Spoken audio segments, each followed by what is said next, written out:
Hey, hey, wonderful people. Welcome, welcome, welcome. Welcome to the Bull Lake Experience, episode number 11. We got a good surprise for you today. We've got Mr. Bigfoot himself is coming on in. Let me post up the link here for him to come on in.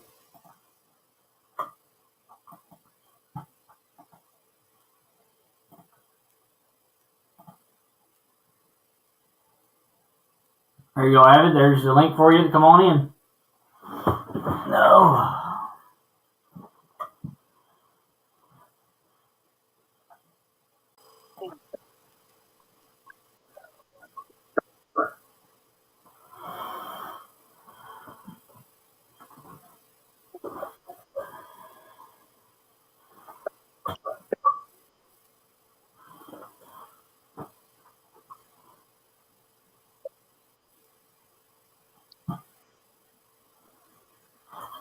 Hello, Kelly.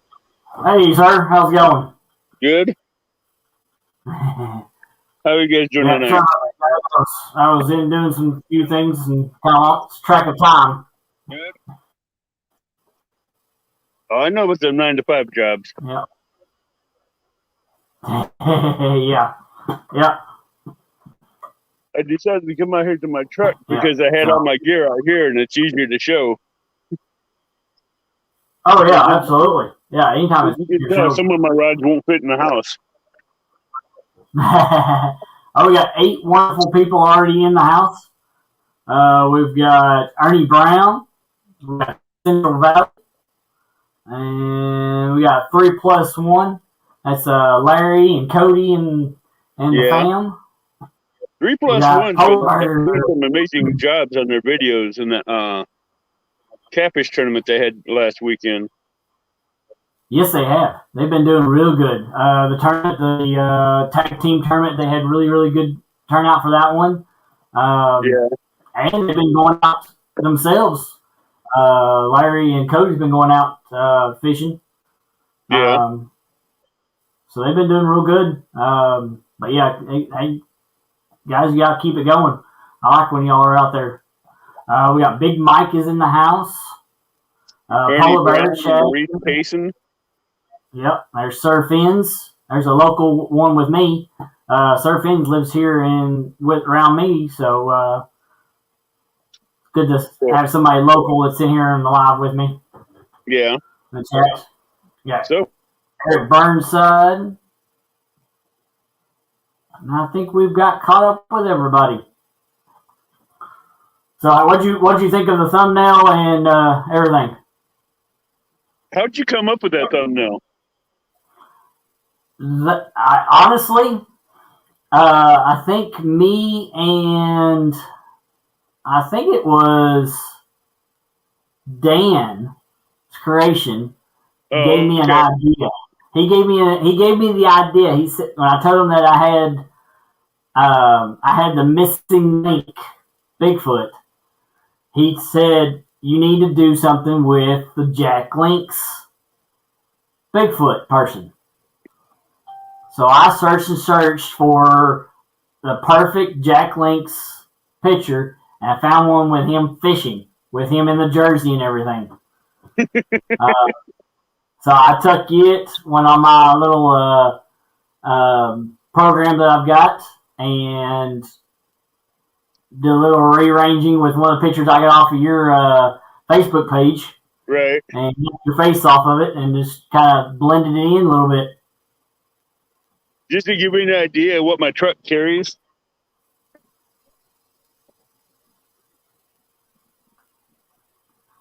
That's a good setup there. That's just everything for fishing and camping. You probably not had time to unpack it yet, have you? Since you had your little meet and greets and everything. I got 20% of it unloaded. I just got to pick out one of my canopies and a case of water, and that's it. Then they got to get it reorganized again.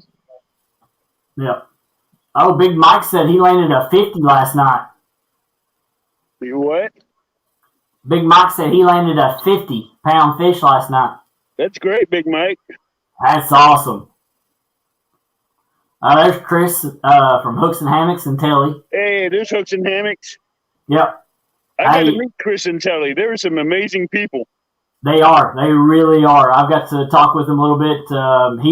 Chris was in my first test episode of the show, and he was sick. Yeah. So but he was still amazing. Oh yeah, absolutely. Oh yeah. They're great people. Yeah, I can't wait. I can't wait to be able to meet them and actually go fishing with them, because it's going to be. I think we get along real well. Hopefully next year I'll be able to get to fish with them on Ren Lake when we have another meet and greet there. Yeah. I didn't get to fish with a lot of people because I was busy trying to keep things organized and going. Now that you got it done, got it kind of figured out how you're doing it, it'll be making it a little easier next time to. Well, this is my second year with a meet and greet, and it still wasn't perfect. But it's going to take a couple years before it does get better. Oh yeah. So it is what it is. Oh yeah. I mean, there's always hiccups going to go happen. I mean, look at my show last week. I mean, we had issues with volume, with I think that was just two different systems clashing. Yeah. Oh yeah. Yeah, two different studios trying to clash on the same stream. Yeah. Hey, Fins and Fines, how you doing? Yep. So let's get into it. Since you already got your hand on it, tell me what you got right there underneath your hand. This is the PC Fun backpack. It has everything I need for catfishing. This is the bottom. Each tray has everything I need in it. This one has my beads, my swivels, bumper stops, my 3-ways, my sinker slides, and a couple of my rattles. This one has all my hooks in it, from a J hook, from a 4-aught J hook all the way up to a 10-aught circle hook. So which one do you really prefer most? You prefer the J hook or you prefer the circle hook? I use the J hooks for channels. Okay. But I like these bloodline circle hooks, which are really good. They're offset just like these triple threats. Okay. Then I had a friend give me one of these demon dragons, which is a little bit small for the size of baits I throw, but I use it for channel cats.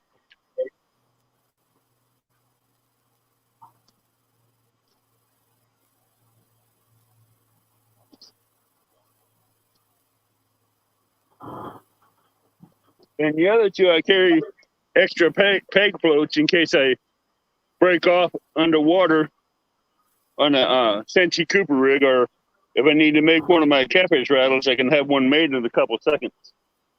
Yeah.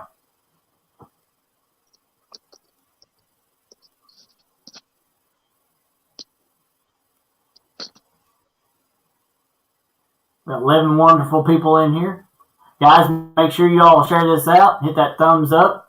I know most everybody in here is subscribed to Avid. If you're not, make sure you check just in case. The top of my tackle box, I keep the Patriot floats, some balloons for balloon rigging. Yep. If you don't know what a balloon rig is, I'll have to do a video on that to show you how it is, or watch Jigging with Jake. He used a balloon rig to catch a big blue off of Powerton Lake. Which balloon rigs are good for windy conditions when the wind's blowing from your back across the lake or river. Yeah. you can get out there farther distances, and you can set the depth to whatever depth you want with a sinker slide, and it worked really well. Plus, I carry these bite alarms. That's loud. I use these for night fishing when I'm fishing with live bait for cats on certain rivers or close to banks for flatties of a night. Yeah. Yeah, Kentucky Crazy, Crappie Cat Angler. Welcome into the show. I have pockets for everything in here.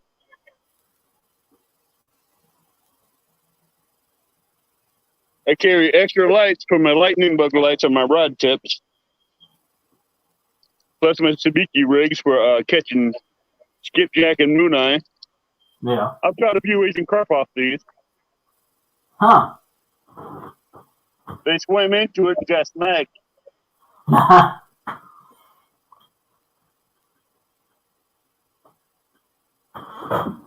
Plus I keep my handy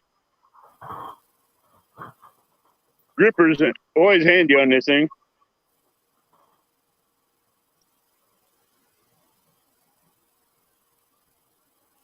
I have my water bottle container here that I keep my leader line in, which is 17-pound caging, which I don't use anything heavier than that because this line is strong enough to touch you if you wrap it around your hand and try to pull on it and break it. Oh, no, yeah. that's cool. I got into that yesterday. I went out fishing a little bit yesterday on the new spot, just trying to try it out. I know I don't get no service down there, so definitely ain't going to be able to do any live down there, but I got my 40-pound mono snagged and some rocks down there, and it took everything in my power to get that thing to break. You ain't going to get that caging line to break. No. You snag something on the bottom, you're either going to pull it in, or you're going to hook, or you break a swivel. Yeah. I carry these for when I do a balloon rig of a night because it'll light up the balloon.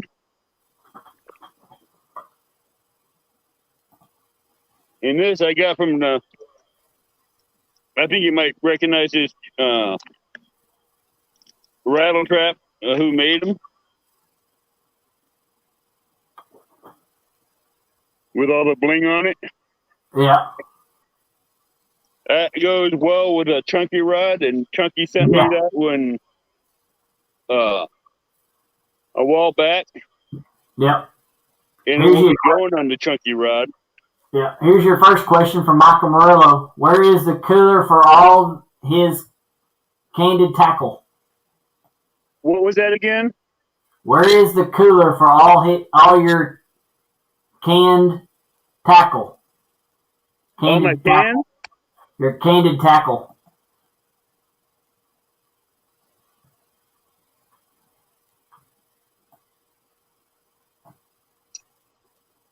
Right here, Michael.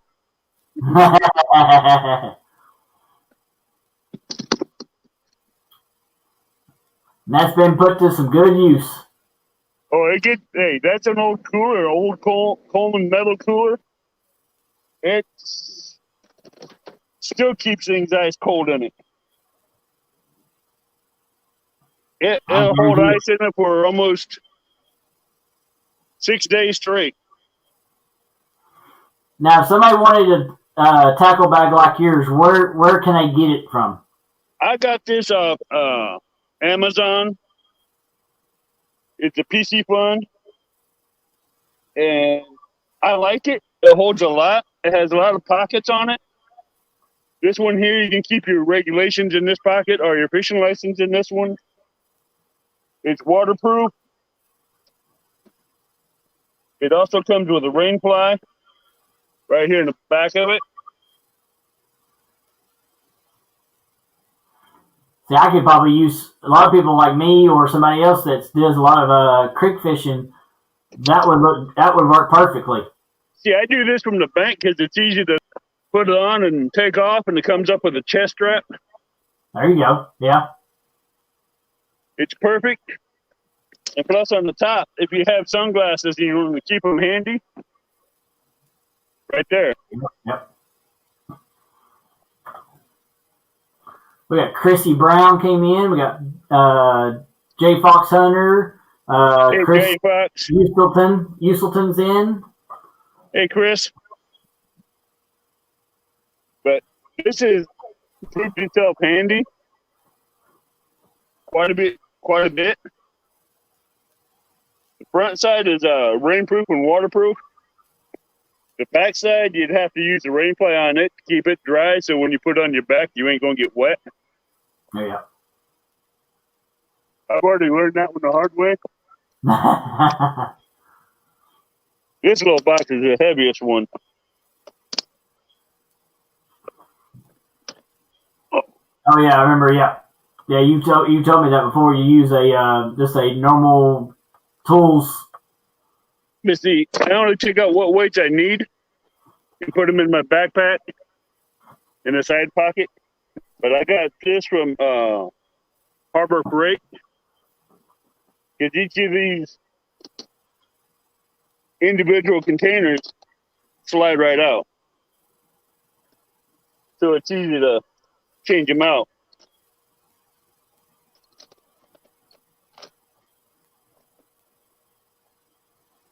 And you just slide it back. I took out 3 of the containers so it would have half of the side with storage, which I keep my reel cleaner in it, my pulley spoons, my lightning bug lights, and some of my extra tackle in case I need it. I have a surplus of tackle with me that I carry with me in case I forget my tackle box on my backpack. I don't know if Chrissy Brown is mentioning that to somebody else or you says get the alloy. Get the alloy? Yeah. I don't know if she's talking to you about getting alloy in that box or what. I have alloy. I have that in my first aid kit. Yeah. And that's another thing that a lot of people I've not heard from. A lot of people don't carry a first aid kit with them. Hold on, I'll get it out for you. Yeah, that'd be something that everybody needs to look into. Definitely having a first aid kit with them. Especially, I mean, we're working with sharp tools, hooks, knives. You never know when you're going to need it. That's my first aid kit. Carries everything I need in it. Oh, Ernie got sunburnt today. I even have hot pockets for wintertime in case you need them. Hand warmers. I have emergency blankets. I have gauze. I have aloe. I have vitamin E. I have stuff for major cuts, minor cuts, burns, bruises. All that in this one first aid kit. Hey, Paul Meadow. Hey, Kevin. Somebody said Dr. Avid in the house. I've learned a few things. Yeah, Brian B says, what you doing surgery on, Avid? You never know what kind of, you could cut yourself out in the woods or on a fish bank and you need to bandage yourself up till you get to the hospital, so. Yeah. Or, I mean, you never know. I mean, you could shove a hook up through your hand or something. Right. I mean, it's always good to have something like that, but be prepared, especially if you're on a boat, you're on a bank, or anything. Right. And I always learned one thing when I was younger in Boy Scouts, you always have to be prepared. Yeah. Tim Lena says Benadryl, too. Have Benadryl on you. Yep. I got that, too. And I learned that having everything you need from burns to cuts to scrapes to a major cut or broken bone, you need to know how to fix it. Yeah. temporarily to where you can get to the doctor. Yeah. Yeah. Ernie Brown says you're that you two are alike, that you always have it and hope to never have to use it. I didn't understand that one, Kevin. Or Kelly. Ernie says that that you're like him, always have it and hope to never have it, never need it. You sound electronic. Yeah, it's my setup, but he says that you're like him and always have it and hope to never need it.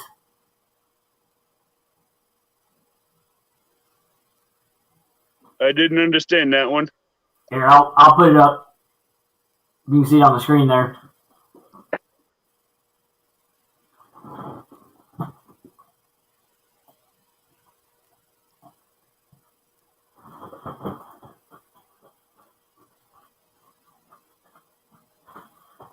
Exactly, Ernie Brown.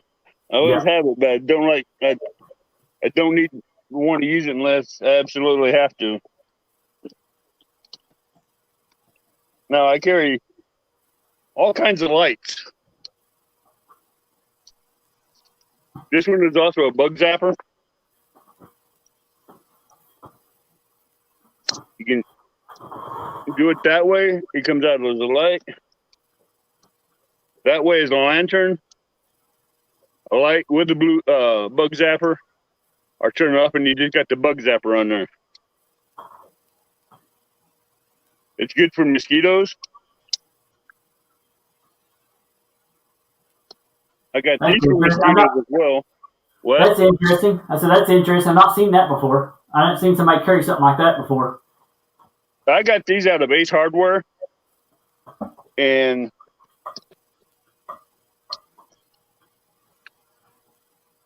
they run off 3 AA batteries. Okay.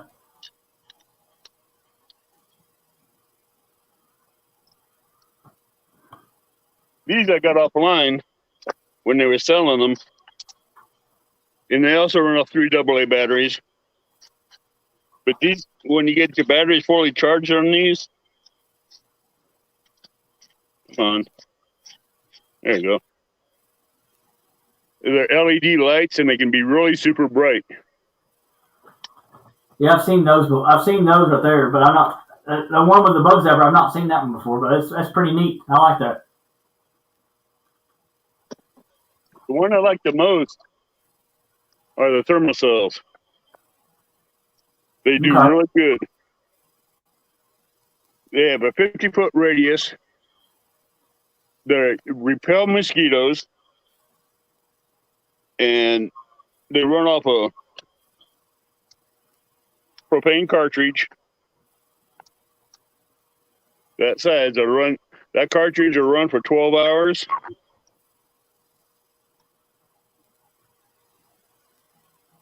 The blue pad will run for 4. And it's always good to have extras of them. Hey, Mad Catter. Hey, Richard Ward. And I have, as you can see, I got plenty of the thermal cell pads and fuel. This is for, I don't have that one out here. This is a mosquito repellent that I have in another rechargeable lantern that attracts mosquitoes and zaps them that way.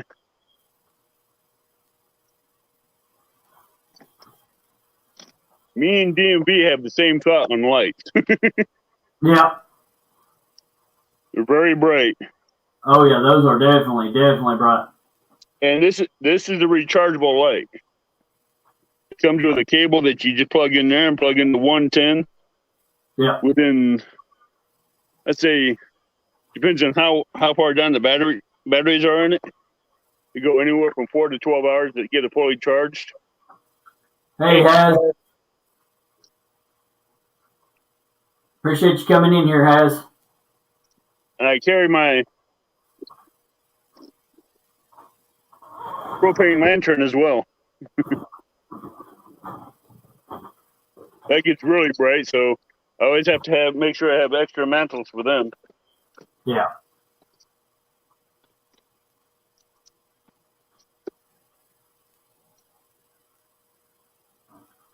Appreciate 17 people in the house. Appreciate y'all coming in.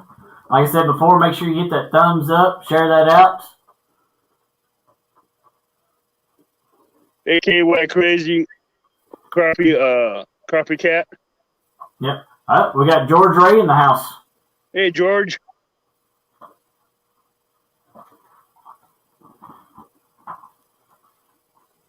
I almost bet you all want to see the chunky rod. All right, since we got through the tackles and stuff like that we're looking at, we'll get back to some of that here in just a minute. What kind of rods do you use? I'll start off with the chunky rod first. Here we go, chunky rod. This is a 7-foot medium heavy BJ rod. It says it's medium heavy, but it's more on the heavy side. I like it. I have it with a Shakespeare ATS low profile reel. And lately I've been running it just with a Patriot float on it, because I've been fishing close to banks and maybe 2 to 3 feet of water for channel cats and flatheads. And I have it set maybe 18 inches deep. And it's been casting quite great just with a Patriot float. I have the drag set to where it ain't backlashing as much. This is a 30-pound whisker, I believe it's Whisker Seeker. Correct me if I'm wrong, Richard Ward. 30-pound Whisker Seeker monofilament. He sent me this reel to go with the chunky rod because I was having problems with the other reel I had on it. And this reel has been doing really good. Yeah, he said 30-pound Whisker Seeker. Yeah. I like that line. And his drag is nice and loud. Oh yeah. And I have not had no problem since I've set the weight on it. With a 4 or 5 ounce weight, I could let the spool free spin. It'll hit the ground and it won't backlash. I've been casting it rather well without backlashing on it. Yeah. But if I try to force the bait in this Patriot float on it too hard, it will backlash on me. Yeah. Yeah, and for everybody that hadn't heard that, that is a Shakespeare ATS 20 reel. What's going on, Skin and Scales? I'll start with this one. The big man. No, this ain't the big man. The big man still hasn't come out yet. He's still up against a tree. This is a 11-foot cat buster. Heavy action with a fast action tip. Paired with a Pin Pierce 6000. 40-pound test braided line. Set up with a Carolina rig. And this has brought in some nice cats as well as the other 11-foot. Let's see if we can see the tip action on this. Oh yeah, that's a chunky test. Yeah. Here's the other 11-foot. Same cat buster. Paired up with a Cast King Pontius 5000. I haven't relined it this year yet, but it has a 17-pound Cajun. All the way down to the swivel with a catfish rattle with a 10-aught circle hook on it. And it's a good rod. I just haven't had no luck with a Cast King yet, landing anything big. All this has landed is 6 Asian carp, 4 channel cats, 3 spoonbill, and a buffalo. You'll get there. You'll get your big blue Wednesdays on that one. Yeah. Now here's the big boy. Ah, yeah, that's the one I was looking for. This is the 15-foot Okuma Tundra. Heavy action. Watch the tip on this.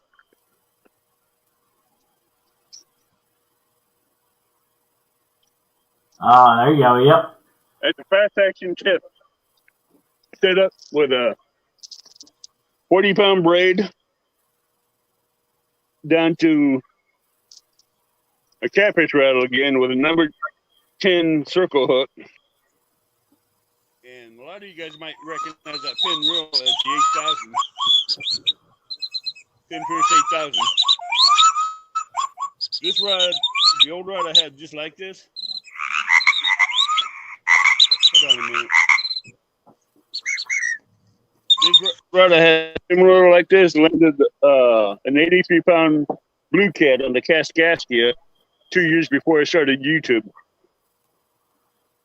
Skin Scale says, what is it's a buffalo carp. Yeah, it's a buffalo. Yeah. He's like, what is a buffalo? It's a carp. Yeah, it's a carp. It's good. It's what I use for catfish bait. They make great bait. They're super bloody. They have a lot of fishy oil in it. And it's amazing how hard it is to get off a hook. Once you get that on a hook, you'll either need a good sharp knife or a good pair of meat scissors to cut it off. I got a couple new rods from Richard Ward. We got 19 wonderful people in the house. Appreciate you all coming in. These are the rods I got from Richard Ward. They're another BJ rod. And I paired them up with a Cat Daddy reel out of Walmart with 20-pound monofilament. They really work good. These will launch a 5-ounce weight like they're nothing.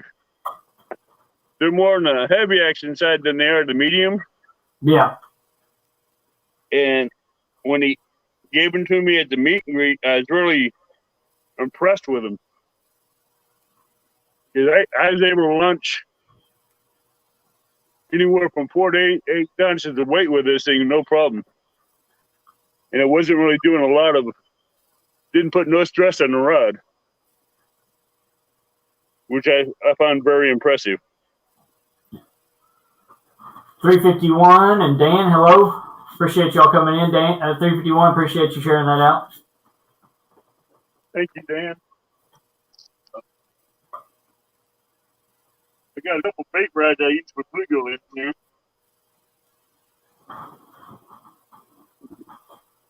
And trust me, my bluegill rods ain't short. Hey, my turn. This is my Bluegill Rig. It's a 12-foot B&M crappie rod. I also use it for crappie fishing.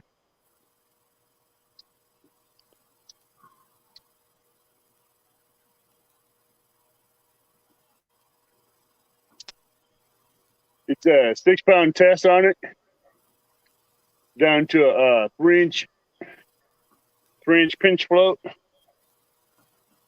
with a 1/32 ounce jig there, and another 1/32 ounce jig on the bottom. I run them both with wax worms, and catching 2 fish at a time is quite easy with this rig. Especially when you're casting out where the beds are on certain lakes where I know where I can catch them, catch a lot of bluegills. Yeah. I can clean house with bluegills in 10 minutes with that rig. Or I use a 12-foot crappie rod with a rocket bobber that lays flat on the water with no weight on it with a number 6 hook on it with a wax worm. And I have bluegills in my live well. I have at least 30 bluegills in my live well within about 20 minutes for catfish bait. I like George Ray's comment. He says, Avid got a rod for every week of the year. Yeah, I'm not going to go that well. I would say I would, but that means I'd have to show you where I keep my the shed where I keep my fishing tackle. And if I showed you in there, you'd think I lost my mind. I don't know. I've got a buddy of mine that lives by me. Actually, I kind of work around a little bit at one of the stores, and we sat down and talked. He's got around $11,000 worth of reels and tackle that he has collected over the years. I got rods that have not even got cleaned up yet. Yeah, well, he's got. I mean, a lot of this stuff is brand spanking new, still in the package. He just stores were going out of business, and he just bought up everything they had. Hello, Mark, catfishing crappie. Yep. Hey, Mark, welcome. Come in. Appreciate you. And I carry a big black tote for everything I might need for overnight camping or if I go camping or overnight fishing and stuff. Yeah. I'll keep one of these 10 by 10 by 9.5 foot center canopies in there.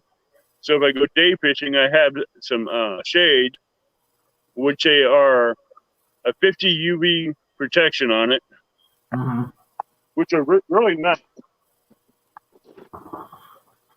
Yeah, I've got a 10 foot by 10 foot pop up. Yeah, just kind of like that. Yeah, pop up tent. These are pop-up canopies. They're real easy to set up.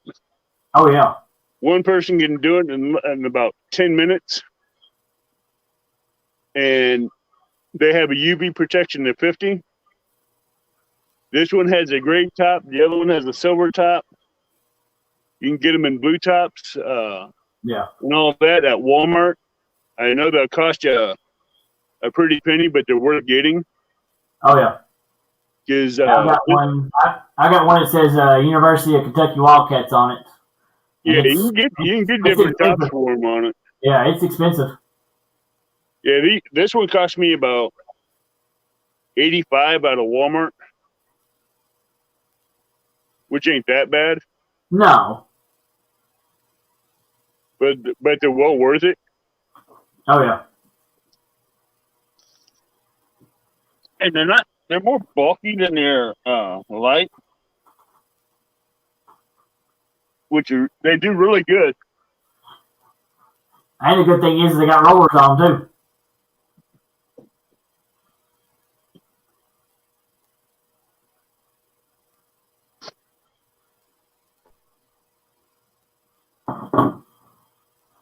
I got two different rod holders I use. This one's for if I'm in sandy or muddy soil, which is 2.5 inch thick wall, heavy wall PVC. And I got these real heavy spring rod holders I use for my big rods. I have not lost a rod out of these yet. Big cats have had these bent to the ground with a spring with a rod holder in it. It's still pulling drag, but it has not taken the rod out yet. I use these on the Cascade River a lot, and they work great. The story behind these from the guy that made them, he says the company where he got the design from, they were making these to hold flagpoles for the national cemeteries and all that. Yeah.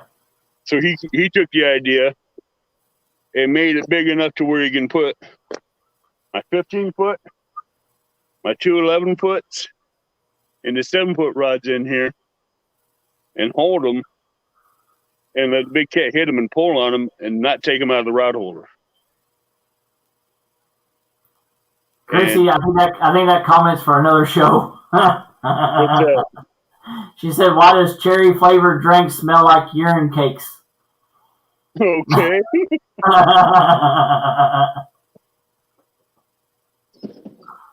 That wasn't what I was expecting. No. I use those spring-loaded ones, but I can't with my Berkeley Big Games. The butt on my poles are too big for the spring-loaded ones, so I actually ended up having to go out and buy a PVC pipe and cut them, and then I bought landscaping metal stakes and strapped them to it so I can put them in the ground, and those work a lot better for me. Yeah. I throw, for my shad, I throw an 8-foot cast net. 8 foot tall, so that's 16-foot diameter. With a 26-foot lead line.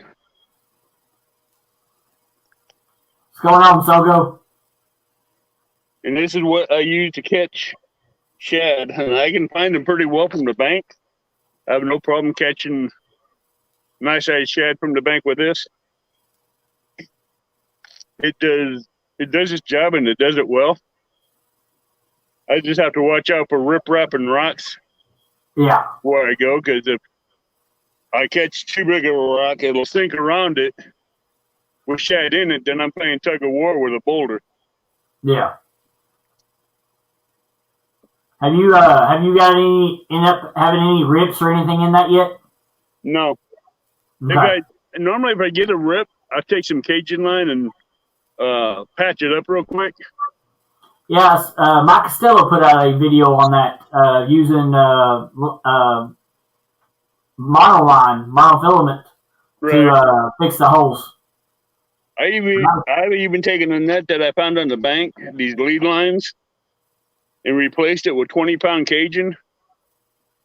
And I tell you what, that net came out even better than what it did before, because now the lead lines don't tangle up as much. Yeah. But it's a lot stronger. And that Cajun line don't give up. Yeah. Which was a good idea for the strength, but I wasn't expecting to hook into everything under the water with that cast net I found, and I did that with. But 8-foot nets I've been throwing pretty well. I got used to it. The 5-foots and 4-foots were some from the bank were losing more shad than I cared to. Yeah. So I went to an 8-foot. Now I'm catching shad, Asian carp, and big head carp with it, which wasn't planned, but they're bait. I use them all for bait. Sogo says Bigfoot is shorter than I thought he'd be. I'm not that short. I'm just on the downside hill of the camera. I'm not that short. 23 people in the house. Appreciate you all coming in there. Fins and Fines.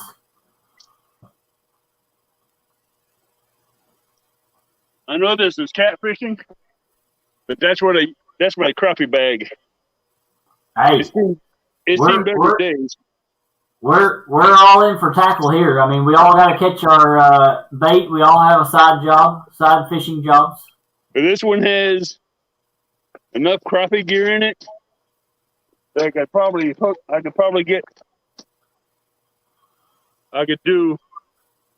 have 2 of these crappie bags. I could line up 30 people on the bank with different colored jigs. And between the 30 of us, we'd find out what the crappie are biting on.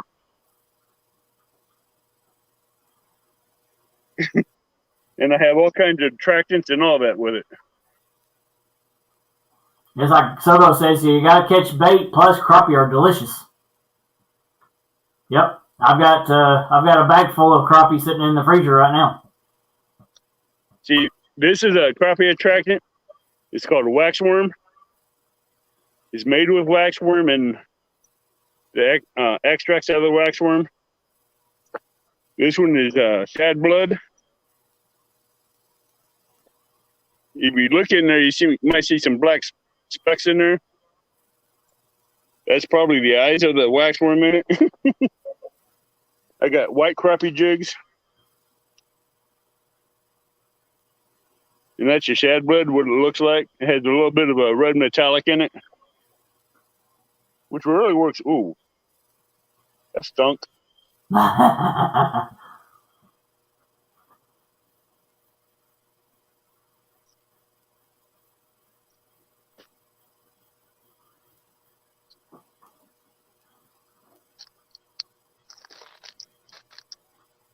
These are all the jig heads I've got for now, for crappies. Plus, I do have a small bass lure in here that I found on the bank. I never used it yet. I keep one of these super dries in here because it helps keep the moisture out. I got 1/32 jigs. I got these little mini crappie lures that crappie love. Then I got these real tiny jigs that are micro jigs for crappie. You gotta be careful with these because they swallow them. Crappie are good at swallowing those little jigs right there. And you get these out of Bass Pro or Cabela's.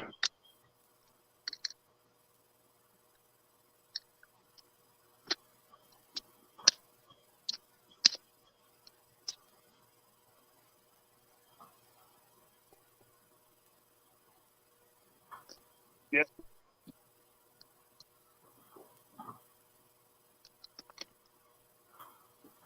Hey, fishing chick. Hey, fishing chick.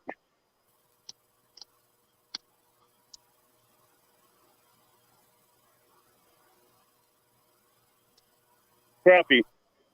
Crappie. Are they crop pea or crap pea? Crappie.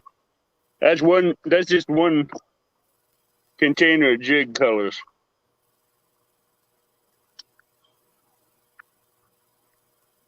These work really well for slab crappies and walleye.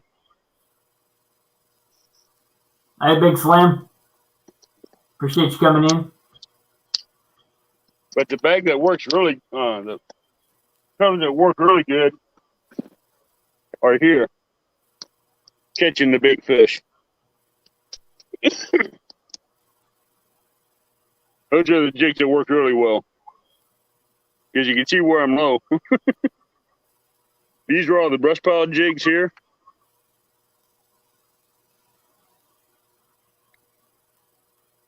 That's like a little, I don't know if we can see that real well in that. A little clear minnow.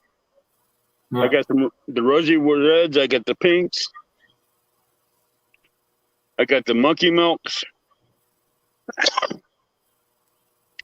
Now, Lori's in here. She'd like these because these are the little purple jigs from Brush Pile.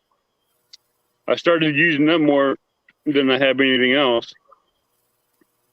And here's Lyle Stokes jigs I still use and catch crappie with. These have been working really good down at Wren Lake for catching some big. Hold on a minute.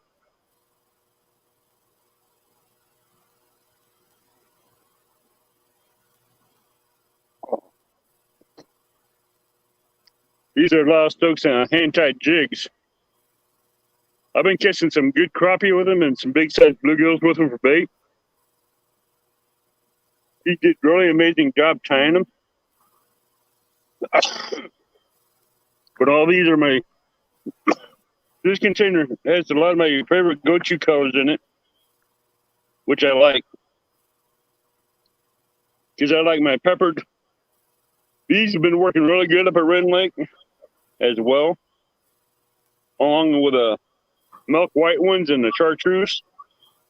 I've even had Gar attack this one up at Wren Lake.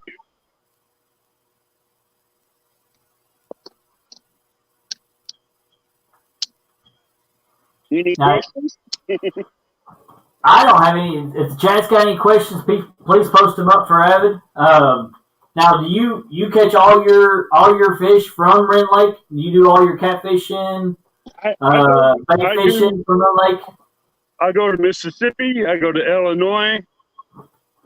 I've been to the Ohio twice fishing. I do a lot of fishing at Kaskaskia River, Kaskaskia River down by the Locken Dam. Okay. But for flatheads, I stick to the Kaskaskia more because there's more running water, and I know what times are best to.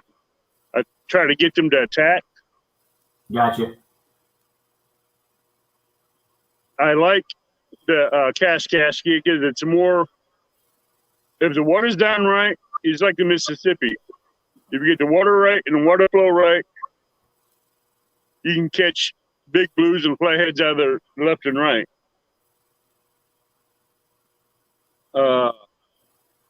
Like I said, 2 years before I started YouTube, my personal best flathead blue was 83 pounds. Sure. And I caught that on 15-foot Tundra.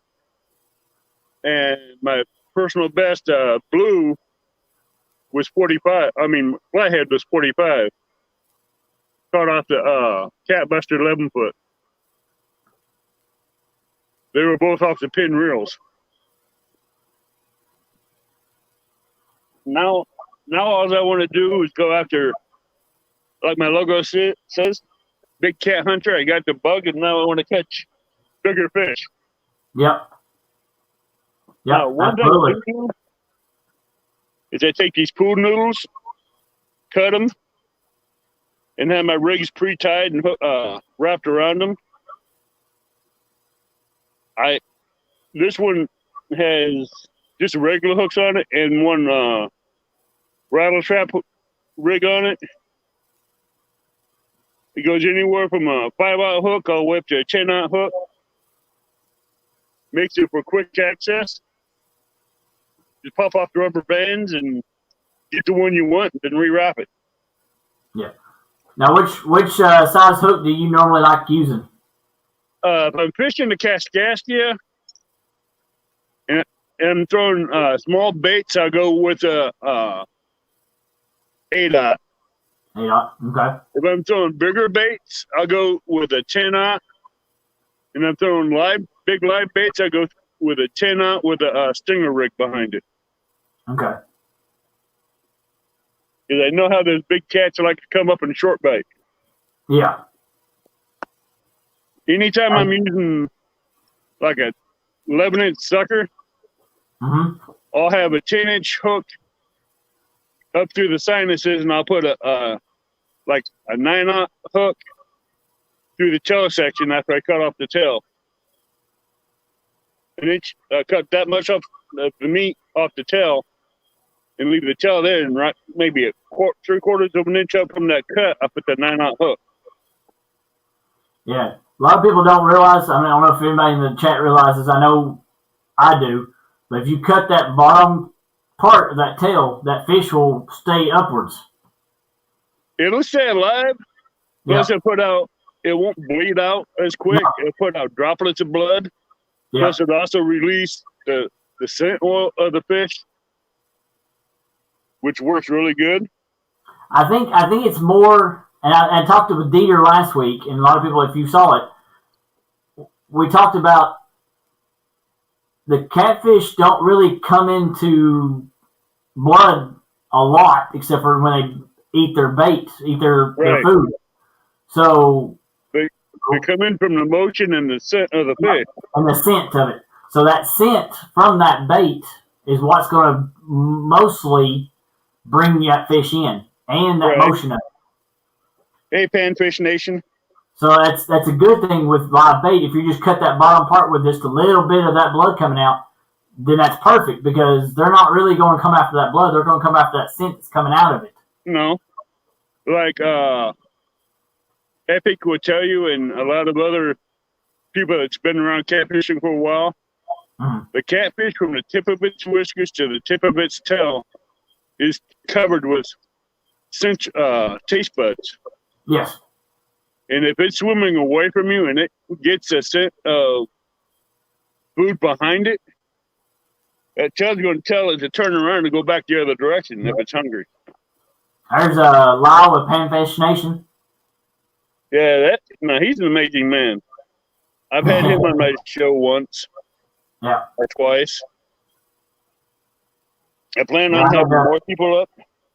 Yeah, I had Lyle on my show. I think he was your first guest, I believe. Yeah, my first actual full guest. Yeah. I carry. Yeah, I'll have his partner on here soon. I'll have Patriot James. He's going to be on in a couple weeks.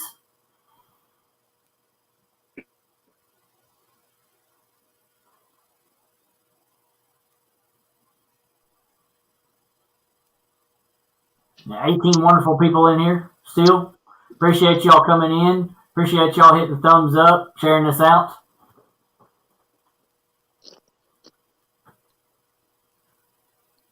Oh, here we go. We got Monster Net. What size we got?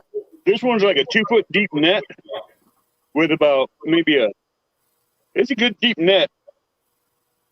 Plus, since I'm a bank fisherman, I want something that'll extend. So I modified this net.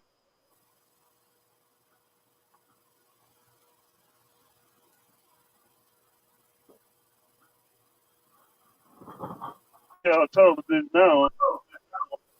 But I could reach the camera from.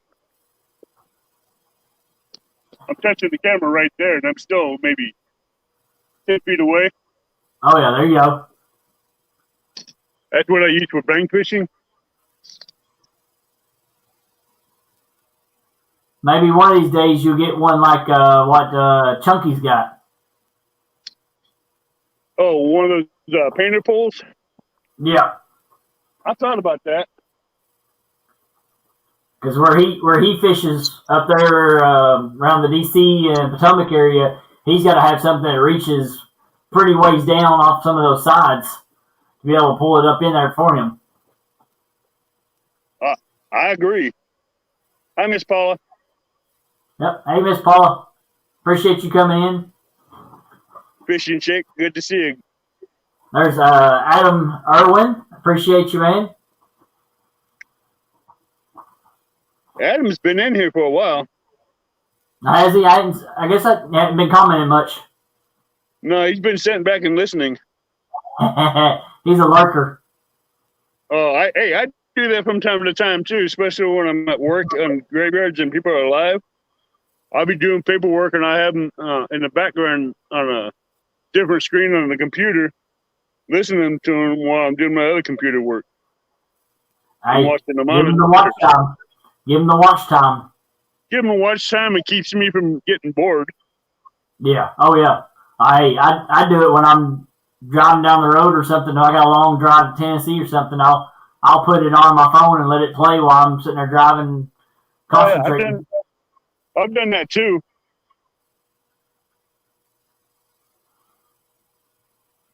All right. Tell us about your weights. I know you showed us the tackle box with all your weights in it, but all right, what's the weights that you normally go after? My smallest weight in here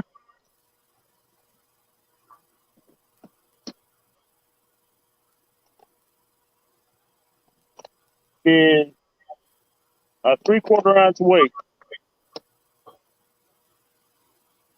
That's my smallest weight. I use these for lakes where I know there's only channel cats. Then it goes to. Oh, messed it. Oh no, that's right. It goes to the 4s, the 5s,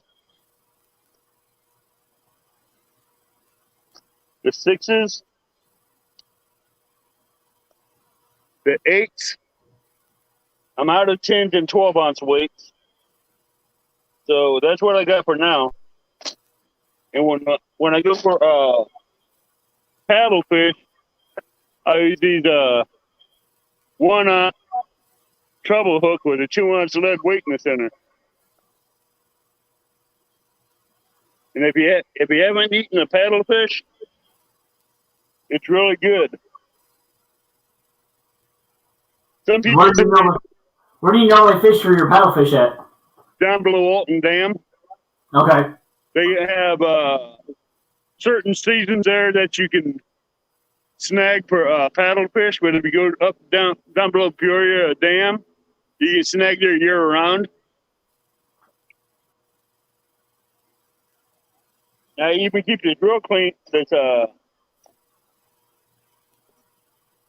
This Real Magic. I use that a lot for my lines and for my reels because it keeps your reels. Keeps you from. I don't like dipping my reels in water because it puts all that junk in it, and this just keeps them running smooth and keeps them lubricated real well. This will also increase your casting distance, reduces line memory, and it also lubricates your reels really good. Yeah, it's like using the what a lot of us use for like especially with creek fishing and stuff. We use a line conditioner. Yeah, but you can get this at Walmart pretty cheap. Yeah, I like it, and I've been using it for years. Reduces UV protection, reduces icing, ozone safe, non-sticky, non-staining, odorless when dry, anti-static, fresh and saltwater use. Real Magic is real and not watered down like imitations. Satisfaction guaranteed, effective on braid, fluorocarbon, or mono lines. And it says that right there in the back of the can.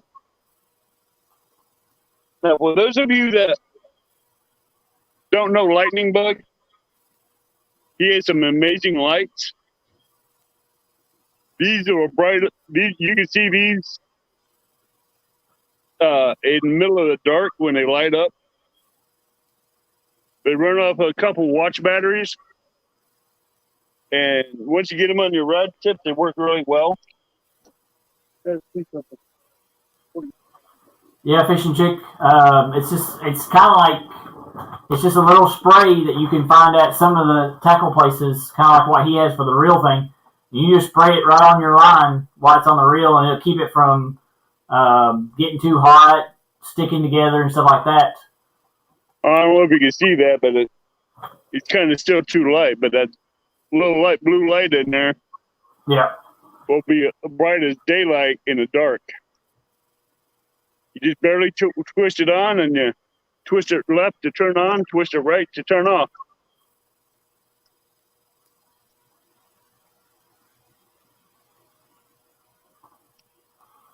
Now you don't use any like big spotlights or anything. You just use those kind of lights when you're bank fishing at night. I use those lights when I'm night fishing. Okay. Because they light up and you see when the rod bends and it'll show a good takedown on them. Okay. But with my Coleman lantern lit up, it'll light up the BJ rods, the chunky rod, and my 15-foot rod really bright. And you'll see them bend over. I couldn't believe how in this light here is a bright light. It's 1,000 lumen. Runs off a propane tank for about, I'd say, 8 to 10 hours. Actually, I'd say off one tank and run 13 hours. Hey, Parker Pursuits. I like that light. But I like my rechargeables better. Oh, yeah. Now, what I do is, when I'm fishing daytime and I have a problem with the gnats, I'll get that vanilla spray that someone was telling you about, that non-cooking vanilla, and spray it on you, and it keeps the gnats away. going on, Matt, with Wannabe Outdoors? What's going on, Ace? Hey, Wannabe Outdoors, Littlefoot.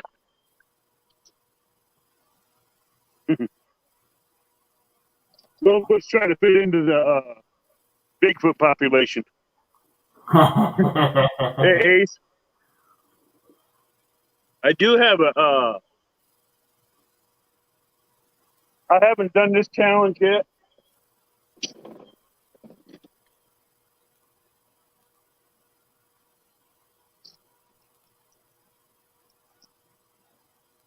But I'm going to put this ugly stick dock runner to the test. I have it loaded with a 20-pound braid with a sinker slide.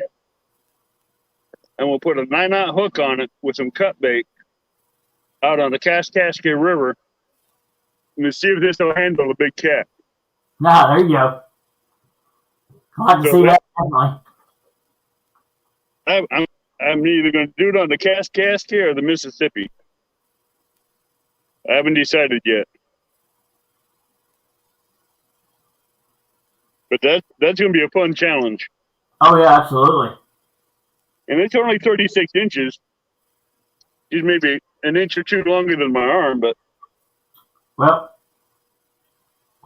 you kind of gave me an idea, and I might try this.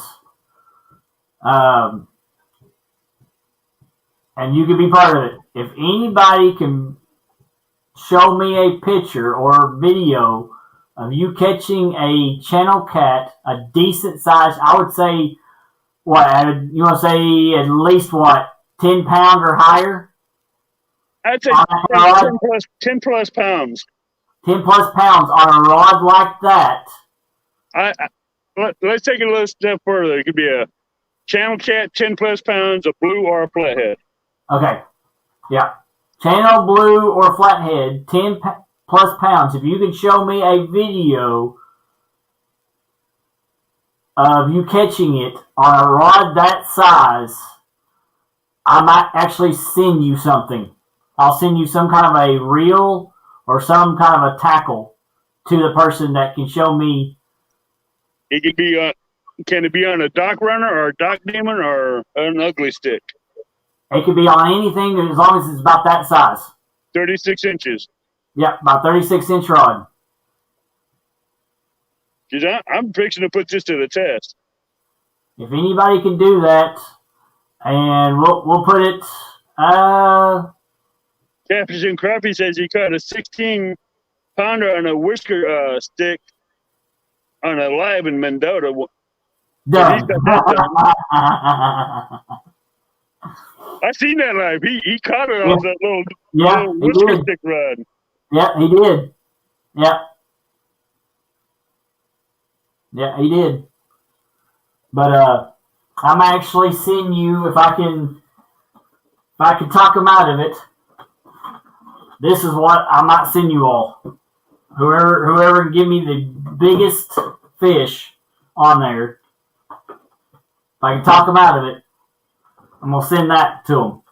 What's that? That is a 5,000.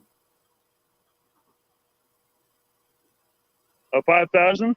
Yeah, and it's got a Bluetooth fish alert on the bottom of it. Rechargeable Bluetooth. Yeah, it's got a rechargeable Bluetooth fish alert on it.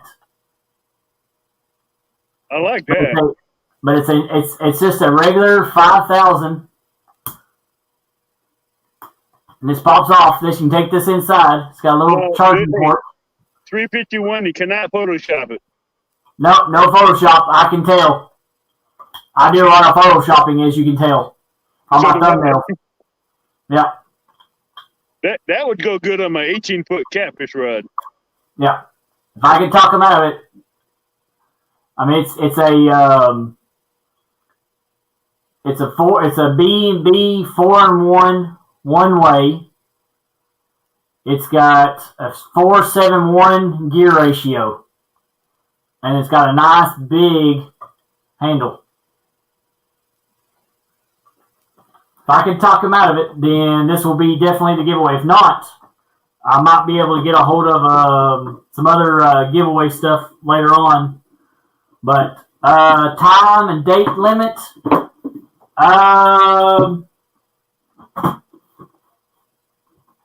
Let's do by July 4th. That'll give you enough time. July 4th? That's only 4 days away. 3 days away. No, July 4th. That'll give you a month. Yeah, that's a month away. Month away. My bad. Yeah. I just got up a couple, maybe a half hour ago. That's fine. That'll give you a month. That'll give you a month from now. That means I can do a lot of night fishing. Yeah. So the fish I'd really like to see battleless is a good 45-pound flathead. I'd really like to see what a flathead would do to this rod. Oh yeah, I'd love to see what a nice good 20-pound channel cat will do to that sucker. You know, the flexibility on this thing's great. But I know it bends all the way back to here. Yeah. But you just remember you got to have your drag set right too, or you snap that rod. Yeah, Parker, I can't wait to get that video out. That'd be nice to see that big northern pike on that demon. I can't wait to see that one, Parker. Yeah. Oh, we got Fish Smack in here. Hey, Fish Smack. But yeah, you got from now until July 4th, 10-pound channel cat, blue cat, or flathead on a pretty much a 36-inch rod. Could be any kind of line you on it that you want. Just don't go crazy and put a 80 or 90-pound line on. But send me the video or put the video up on your page so I can see it. And these rods and reels at Walmart are really inexpensive. Oh yeah, they're cheap. I think this costed me $17. Yeah. Just under $20 just for one of these rod and reels. Ernie says, I have a short pole for a kid. Will that work? How short's the pole? Yeah. It has to be 36 inches. Yeah, around the 36-inch mark. Yeah, you don't want anything a little bit bigger than that. Uh-oh, I got Ernie thinking. Yeah. But yeah. I like to see that, and I like to be able to, whoever can bring me the biggest fish on that, I will definitely get you something nice. If it'll either be that reel, or I might send you something different. You got me tempted on that reel. Use. You really got me tempted on that reel. Hey, that's $130 reel at Walmart. What? $130. Wow. Yeah. That's a lot of money right there. Oh yeah. Ernie says it's about a 2 to 3 footer. 36 inches is 3 foot. Yeah. So as long as it's 3 foot or shorter. This is the tote I keep in the truck. That keeps my first aid kit and everything else in it. And one thing I do carry, because I know a lot of people don't keep the bank clean, are trash bags. Yeah. I carry so much trash bags in this thing. And Chrissy, there's the aloe vera.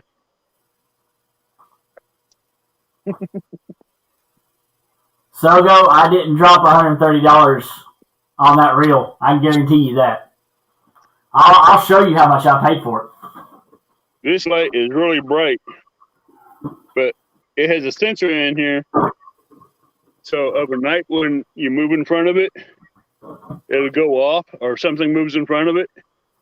Yeah. It'll go off real bad. Oh yeah, well, motion ones, yeah. Yeah, but this thing will blind you when it goes off. I found 6 of these floating down the Mississippi one day of a night when they were still on, and I netted them. I still have the other 5. I haven't. I took them all apart and cleaned them. The battery compartment's waterproof. It's all waterproof.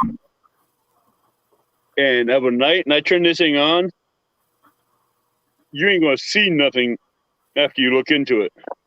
Is that yellow ring is the light. And it's back there around by the mirror. Huh.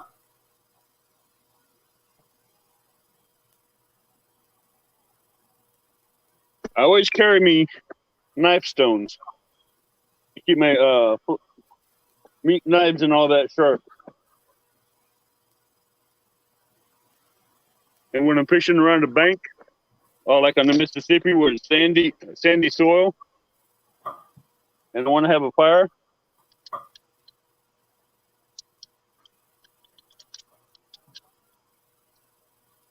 a little survival shovel. It comes with a compass on one end.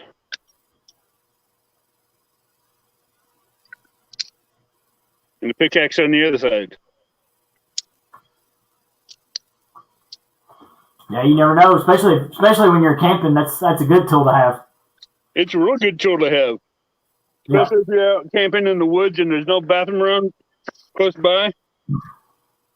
That's a good way to dig your latrines and everything. Yeah. Kentucky Crazy Crappie Cat and Angler says small pole, 30-pound braid, and a 2-pound skipjack with a 10-aught hook. You're looking for a monster there, Crazy Cat. Yeah, if you're using that, yeah, you're definitely looking for a monster off that stuff. Whew. I bet you do. I keep this handy in my in here. So if I'm exploring new places to fish on the bank, I have this baby. It's a Gerber, and I keep it sharp. And the backside, there's a nice little saw blade for cutting wood. This is a small maybe 12-inch blade. No, 14-inch blade. And a nice little firm rubber handle. And it comes up to a point where you can put it on your belt if you want. This thing will clear a trail real quick.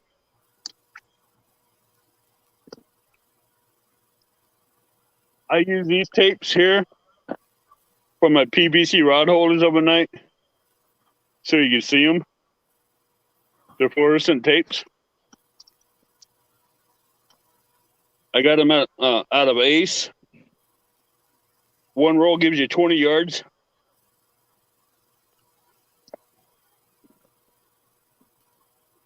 Yeah, Ernie says that the Gerber is a good blade. Oh, yeah. But this little thing is a workhorse. The work sharp knife sharpener. It sharpens all your play knives, your household knives, your shears, your machetes, your lawnmower blades, everything. This should sharpen scissors as well. What's going on, Sean with Catfish Heroes? He said Bigfoot. Hey, Catfish Heroes. Hey, Sean. I love this little thing. It comes in handy. It works great. Let me see if I can find a piece of paper or something.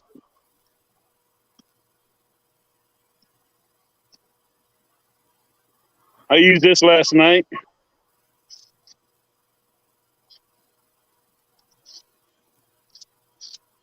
I know I need to work on it a little bit more with this blade. That's just from last night. A couple of strokes through that machine. And it works really good on sharpening blades. Hey, Chris, I can't wait to see you and Cham on the Mississippi again, down below Alton Dam.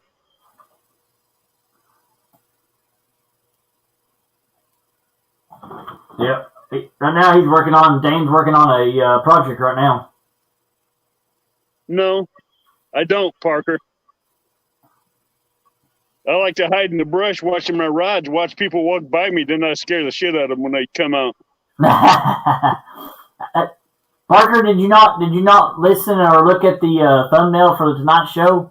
It's a one-time thing. He only comes out for certain things. Last time I went night fishing, I went into I left my rods maybe 70 yards away to go into the tree line to use to relieve myself. And I heard someone walking down by the rods. Uh-oh. I grabbed this maybe 4-inch diameter tree, shook the daylight out of it and growled. And these 3 girls took off running back to the car. Oh, that'd been funny. That would have been funny. It was really funny watching them. This is some line I use for striper fishing and walleye fishing. It's 12-pound Suffix Titanium Plus. But I keep this in my truck as well. A fan that will plug into my Jackery power plant. There you go. I'll show you the Jackery here in a second. Actually, the Jackery is powering my phone right now. And this, I got off Amazon. This will run my phone, my tablet, and a 9-watt light for 3 days. There you go. It has a plug that you can plug in to the bottom here for your cigarette lighter, or you can plug it in here to 110 and plug it in. Gives you a 110 plug in there. Even you turn on that, it gives you a fan to keep the batteries cool while you're running it. And on this end, gives you a nice little trail light. I can say one thing. You'll never run out of lights. No, I don't. I can use that to even charge up my headlamps while I'm out there fishing.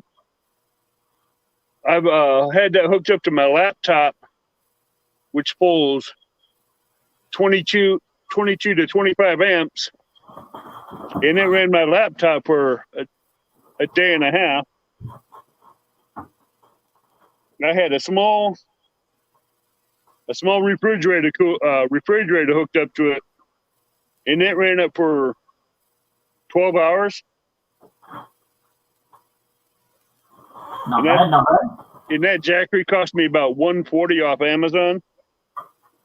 It's not actually for that price. That's not bad. I've seen some way up there in the 2s and 3s for something like that. Let's see, I was looking for a new battery backup, and I found that, and I was in heaven. I like that Jackery backup. Yeah. It's really good, and I could, let me show you something here. You like this. I fried my power bank the other day. I put, when I first got this one, I put this to the test, threw everything I could throw at it. Then some.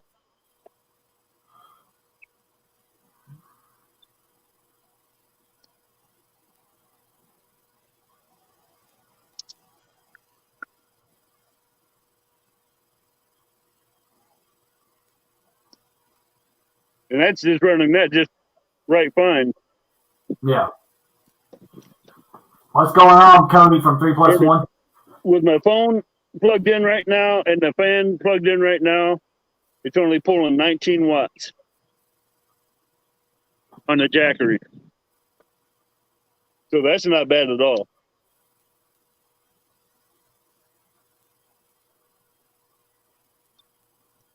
I do have a power converter on a car battery that I use for my live well. See, that's what I started using there for the last few lives, and I'm like, it's just trying to carry a 12-volt battery, the inverter, everything. It's just, to me, it's a lot. So I think I like that little battery. I like that little battery one.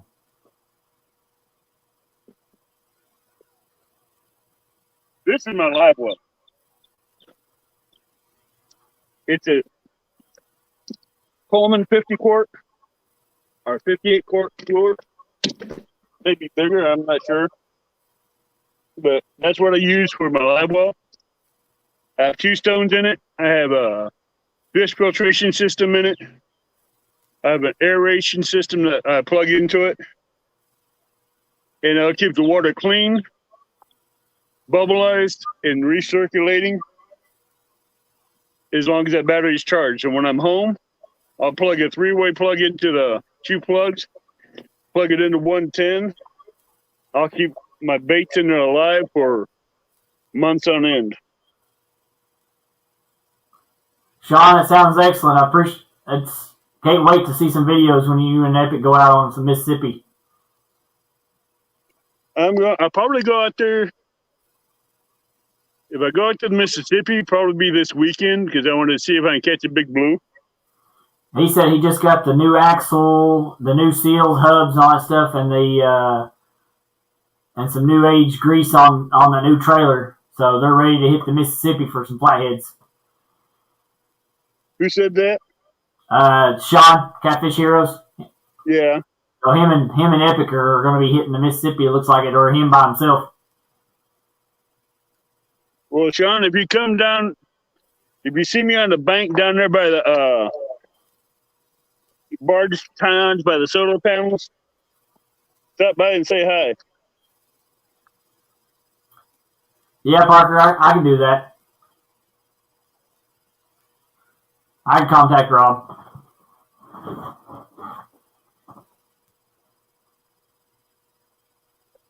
I'm keeping track of chat on my tablet. I got another container in here that I keep in here.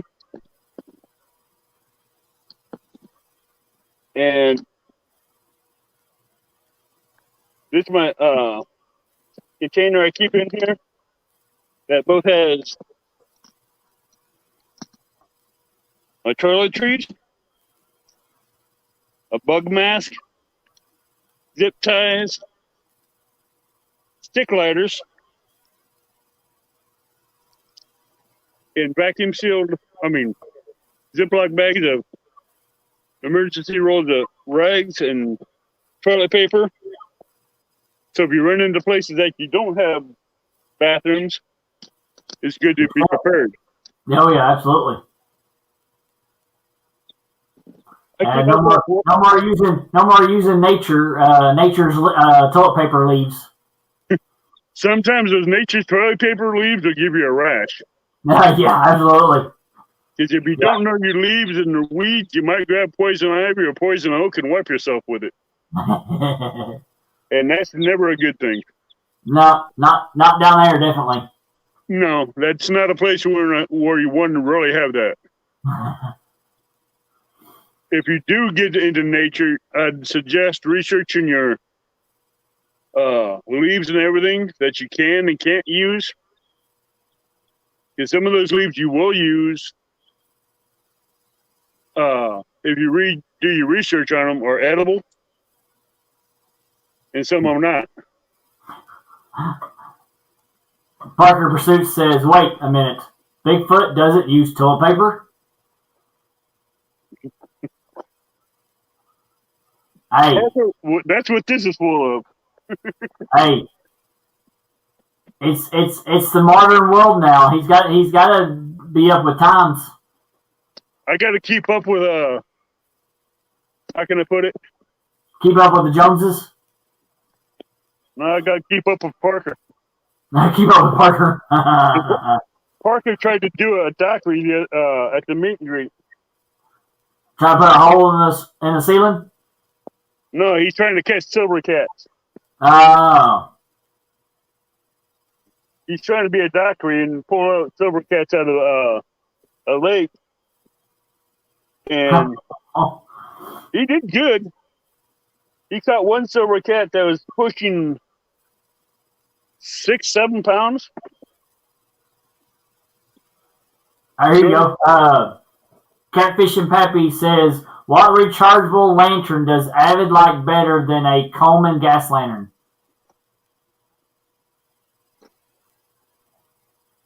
This one here. The TK, you get it off Amazon. It's maybe, I think, less than $40.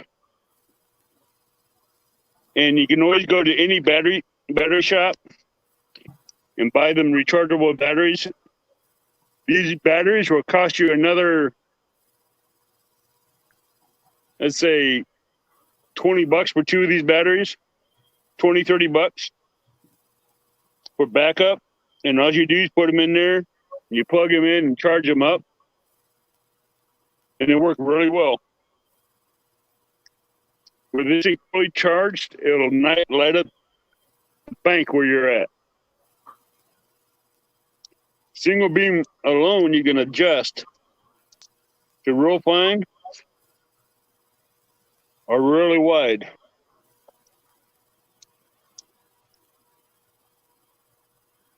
I like them really. I like that one a lot the most because if it dies down and it's slow, I can just hook it up to the jacker and just charge it up. Question for you. I like asking everybody these questions. What is some kind of tackle that you are looking to get now that a lot of these places are starting to bring out rods and reels and stuff? What one piece or 2 piece of tackle are you looking for in the future to get a hold of? I'm looking for there's one reel I have not bought yet. I want to try. That's a Cast King Poncha 6000, or that new reel that you have. Okay. I haven't seen that down in Walmart here yet, but I'm looking for another Okuma Tundra or longitude rod. What's going on, Justin? Fish and Fish. Creo's in the house. What's going on, Creo, my buddy? Hey, Creo.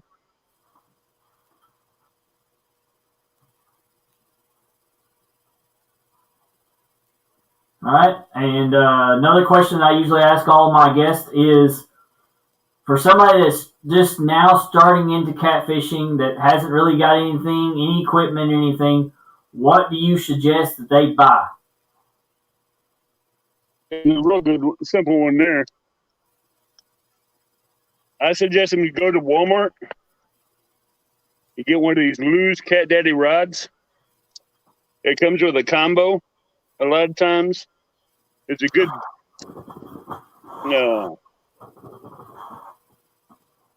6-foot medium heavy action weight. It holds 10 to 20 pound test. You can put a 4-ounce weight on here real good and use it. It will come with a combo spinning reel or a bait caster or a closed face reel loaded with 20 pound monofilament. It's real cheap, real inexpensive. It will work great for anything from a channel cat all the way up to a flathead. And the action on this for medium heavy,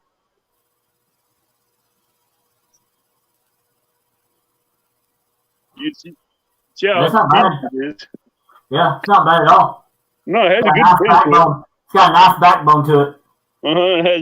It's a 2-piece, so it's easy to break down. Hey, there you go. But for beginning, I'd suggest them getting one of these. Yeah. Or they can get an ugly stick out of Walmart with a rod and reel combo the same way. Yeah. But for someone who doesn't have money, even the ones that I've got those Berkeley big games. They're not that expensive. No. I think this is the most reasonable one I found at Walmart for, I think, $27 to $28, maybe 30. Yeah. I think I got them on sale. And if you're fishing of a night with lights, this is a real reflective night. Yeah, it's got that white tip tip on it. Yeah. And it also comes down here with a hook keeper down here at the backside of the handle. So it worked really good. This caught some 15 to 20 pound channels that caught maybe a 25-pound blue on it. So it's worked really. It's handled itself really well. And with the spinning reel that I took off here and put on the BJ rods, I was impressed with the reel. Because normally, when cat daddies have a reel like that or something, yeah, the reels ain't that good as you think they would be. But with the drag set just right, it did perfect. What's going on, J-Dog? Hey, J-Dog, how you doing, bud? And yes, I called you J-Dog, not JB. You might think I'm mad at him now. Uh-oh.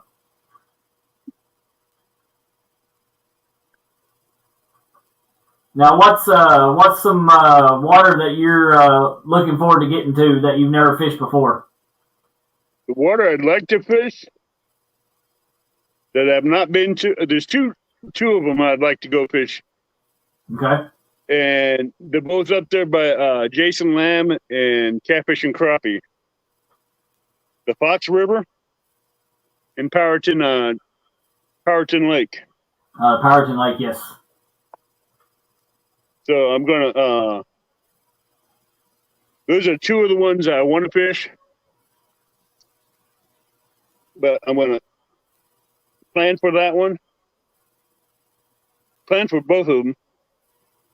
Because I'm gonna take when I get the time off. I'm gonna hit up Mark and Jason.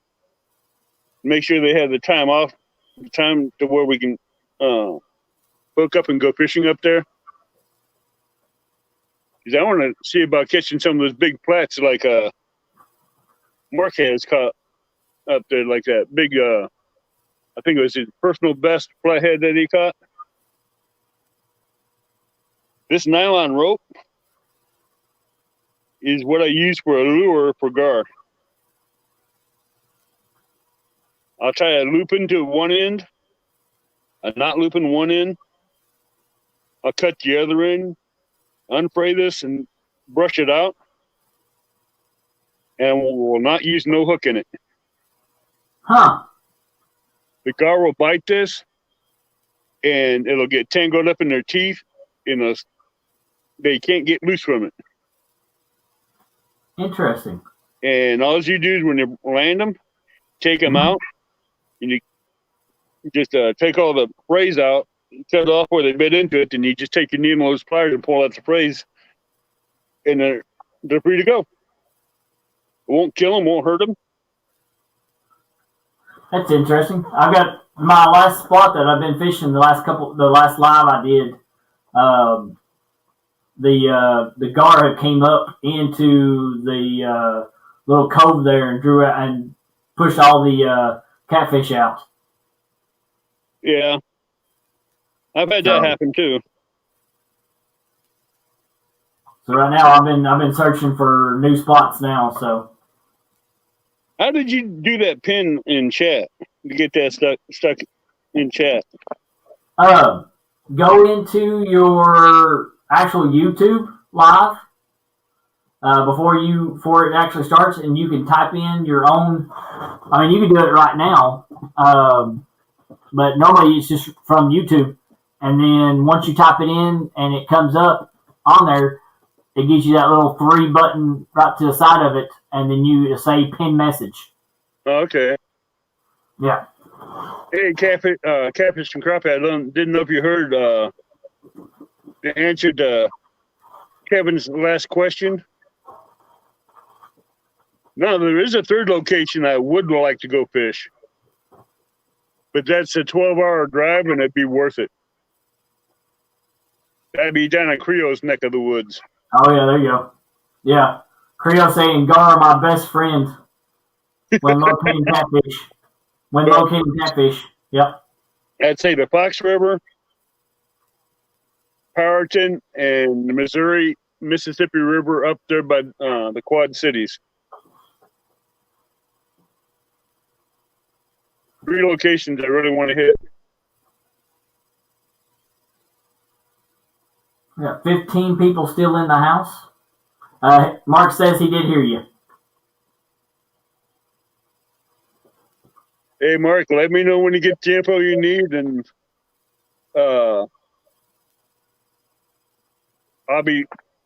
I still have about maybe quite a bit of PTO time I can take off. Creo says, come on down, and J-Dog says he didn't hear you say his name in the places you wanted to go fishing. No, J-Dog, because you don't want to fish with me. Only Tara wants to fish with me. Oh. Oh,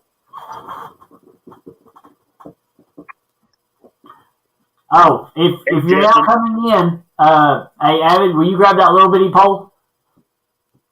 It's right here. All right. If you're all just now coming in, I have a challenge for everybody, and Avid gave me the idea of it. 36-inch pole, like the one he's holding. A dock demon? Like a dock demon. Or a dock runner from Subco? Yeah. It has to be 36 inches or shorter. Cannot be more than 36 inches. Let's keep it at 36 inches, because okay, keep it 36. Okay. 36 inch. It has to be 10 plus pounds on a channel, blue, or a flathead. If you can post the video on your channel for me, Mark says make it 38. What do you think? Okay, yeah, let's do 38. Okay. 36, 38. Let's say 36, 38. About around there. 38 inches is the longest you can use. Yeah, 38 is the longest you can use. But if you can use that and you can post a video on your channel of a 10 plus channel, blue, or flathead, for the person that gets the biggest fish on it, I will send you a prize. It could be a dock runner, a dock demon, or a whisker stick. Yep. Mark says a whisker ice rod. Yeah, as long as it's 38 inches. And if I could talk somebody out of it, that might be the prize. Sean, me and you both, we'd both make a deal with the devil for, I wouldn't say a deal with the devil, I'd make a deal with God for a 70-pound flathead. We might give that as the prize, if I could talk somebody out of it. That is a 5,000 reel. It's a, what I say, it was a 4-7-1 gear ratio. Yeah, 4-7-1 gear ratio. J-Dog, this is for all adults. Yep. Including you. Yep. And Tara. Yeah, it's for anybody that can do it. If you catch the biggest cat, you can have bragging rights. Oh yeah, absolutely. Because that's what this is. This is what this is going to be about. It's bragging rights, but the plus side, you'll get a new reel. All right, Creole's got a good question on there. What's the limitation on reel and line size? You can use either a dock demon, a whisker sticks, 38-inch. Rods are only 38 inches long. Yeah. You can use either braid, mono, up to 30-pound test. Yeah, 30 pound, yeah.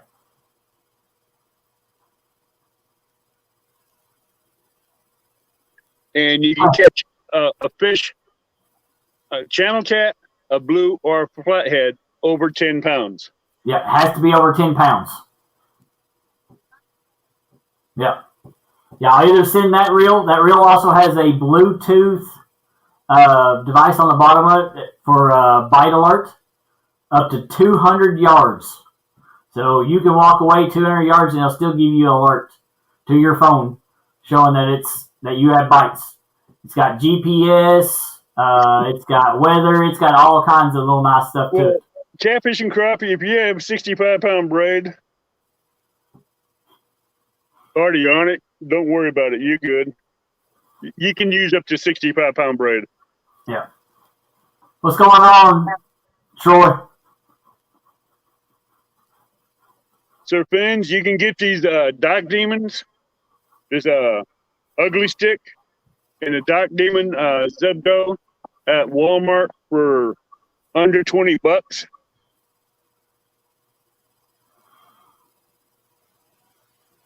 going on, regulars? But yeah. Later, Sean. Yeah, later. These things at Walmart are really inexpensive. Plus, they'll fit into any rod holder you have. Hey, catfish regulators.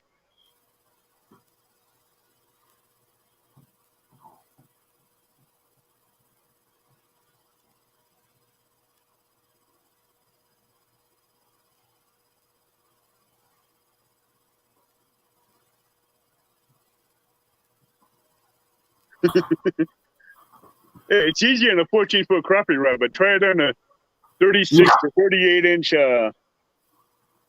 Dock Demon, Dock Runner, or Whisker Sticks rod that's 36 to 38 inches long. But yeah, has to be 36 to 38, no larger than a 38-inch. And I only have a 2-ounce weight on this thing.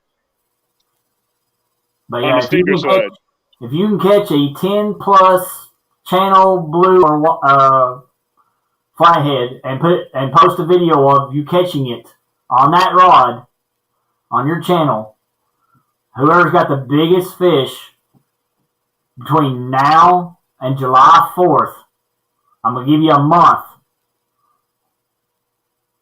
to do it in. Then I'll send out a prize to you. I'll get your email and everything, or get your address, and I'll send you out a prize. This thing casts really good for a 36-inch rod.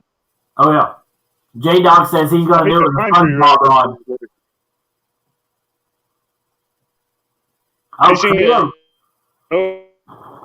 Creo's already done put it out there. He said he's going to go ahead and call his shot 40-pound plus blue. 40-pound plus blue? Yep. Has to be landed in the boat, Creel. Yep. On that rod, I got to be able to see it on a video with that rod and land it in the boat or on the bank.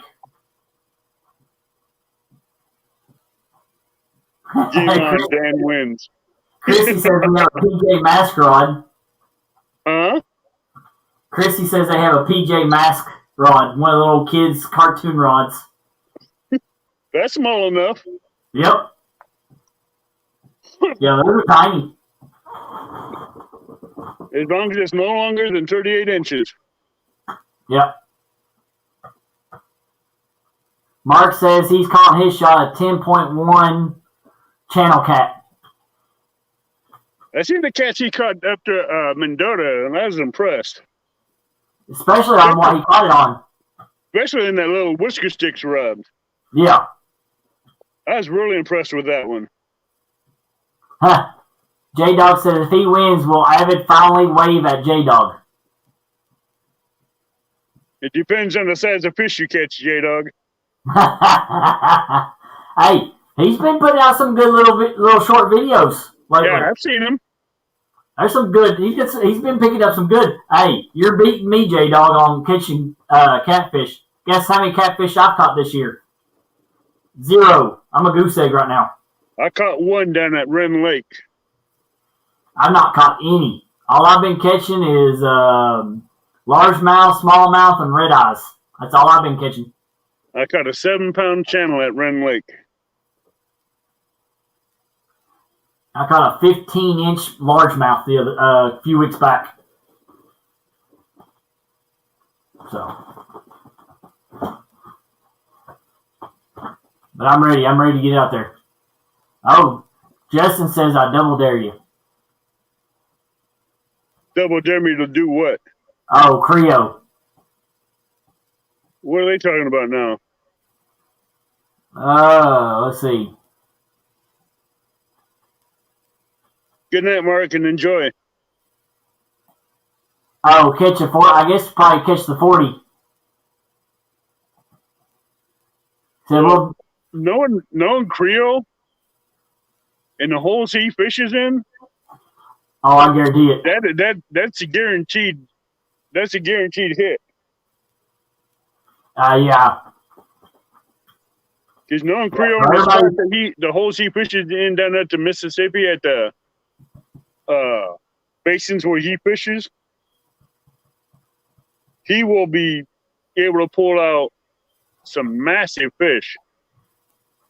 Yeah, so everybody's got their game set up to be Creole. The challenge that he has to deal with a new rod he has, not fish with big cats, and with a line and a drag system that's not like what he's used to fishing with. Yeah. So that's a game changer. Absolutely. But hey, he still got kind of an advantage over most people. Yeah. Whatever bait you guys want to use. Yeah. Yeah. Justin says he dares Creole to go chicken bumping on a Barbie rod. I like to see him go bumping on a dock demon. Oh, there you go. He says he's caught a 40. He says he's caught a 40 on a dock demon before. Which video, Creole? I want to go back and see that. Yeah. If you got a past one like that one, I'd love to see you catch a 40 on a dock demon. Absolutely. Regulators said it should be a boat prize and a bank prize. No. I think it should be just one prize because it's going to be whoever catches the biggest. It's the biggest fish. Yeah, whoever catches the biggest one. It's the biggest fish. Yeah. Could be a channel, could be a blue, could be a flathead. Oh, Creole says it was before his channels existed, so there's no video of it. Oh, that sucks. Yeah, I know, that really sucks. But yeah. But you got between now and... I do want to give a shout out to you, Kelly. Your shows have been amazing. You've been awesome. You've been doing good. Appreciate it. Appreciate that. Especially from you, Avid, because you gave me my first push. So. I gave you your first push. I gave Mark come out of cats, muskrats, Kevin. All their pushed lives on my show. And look at them all grow. Yeah. I even gave a lot of people a lot of first pushes, and they're going great with their shows now. Yeah. I did talk with I don't know if a lot of people were in, I think in Panfish Nation this morning. I did give a little hint. There will be a special guest coming on, watching your tackle. It's going to have to be at a spur of the moment for this guest. So it may not be on our normal Tuesday nights, because this guest, with his work and his schedule and stuff, we're just going to have to do it at spur of the moment. But looking out for that, it will be Steve Douglas, the catfish dude. I'm going to show you guys something real quick. So I talked to Steve Douglas today, and we're going to do a spur of the moment, what's in your tackle, one of these days between now and probably next Tuesday. I'm just going to give you a quick glimpse of what's inside this.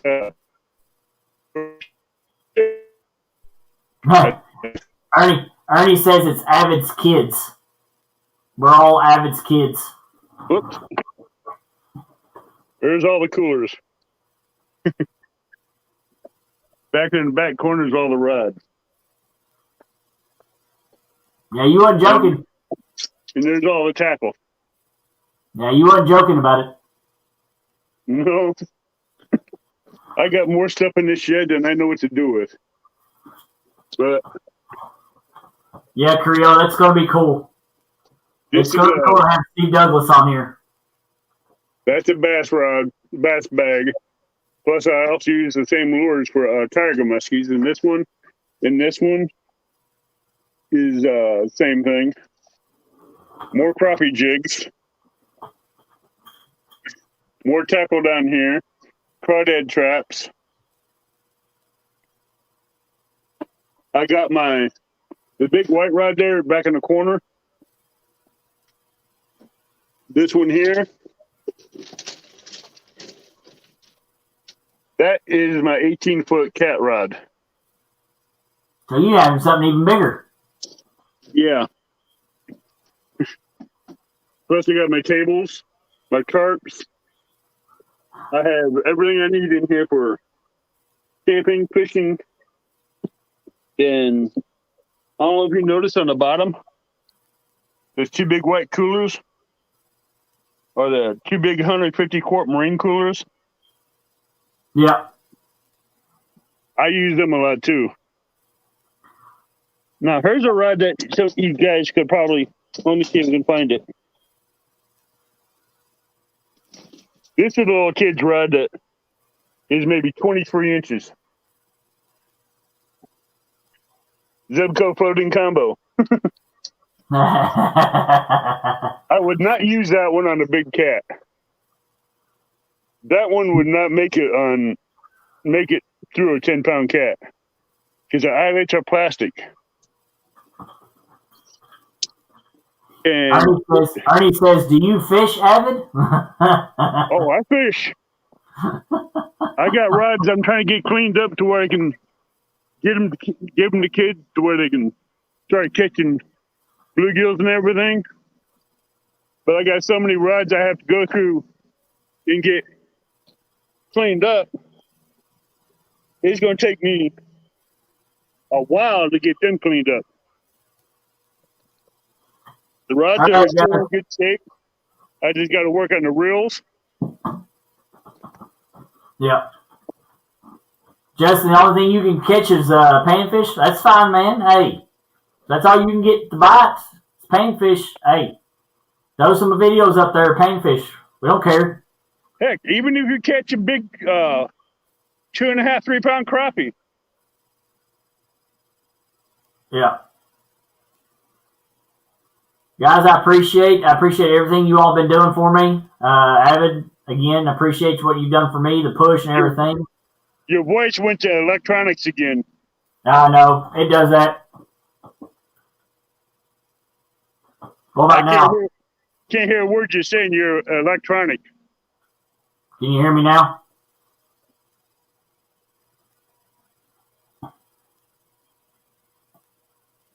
Can you hear me, Avid? Still electrical voice. Okay. But I appreciate everybody that's came in. Appreciate all the support everybody's gave me, especially you, Avid.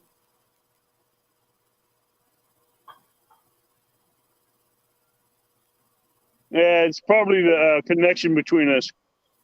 Yeah.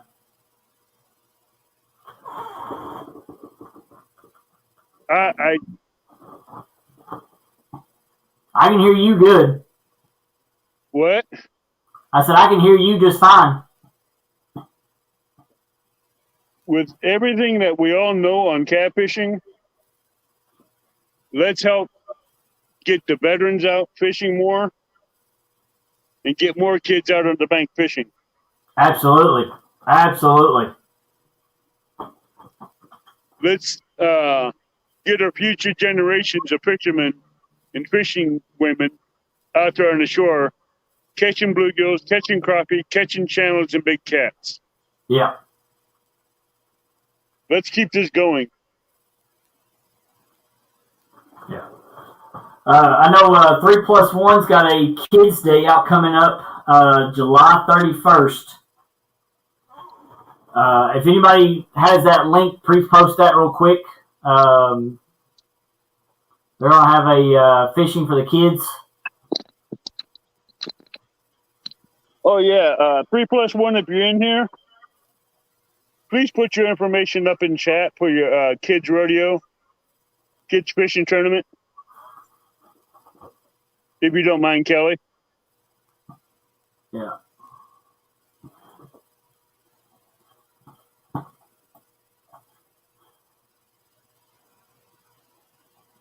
Steve Douglas is the man, the myth, and the legend of catfishing.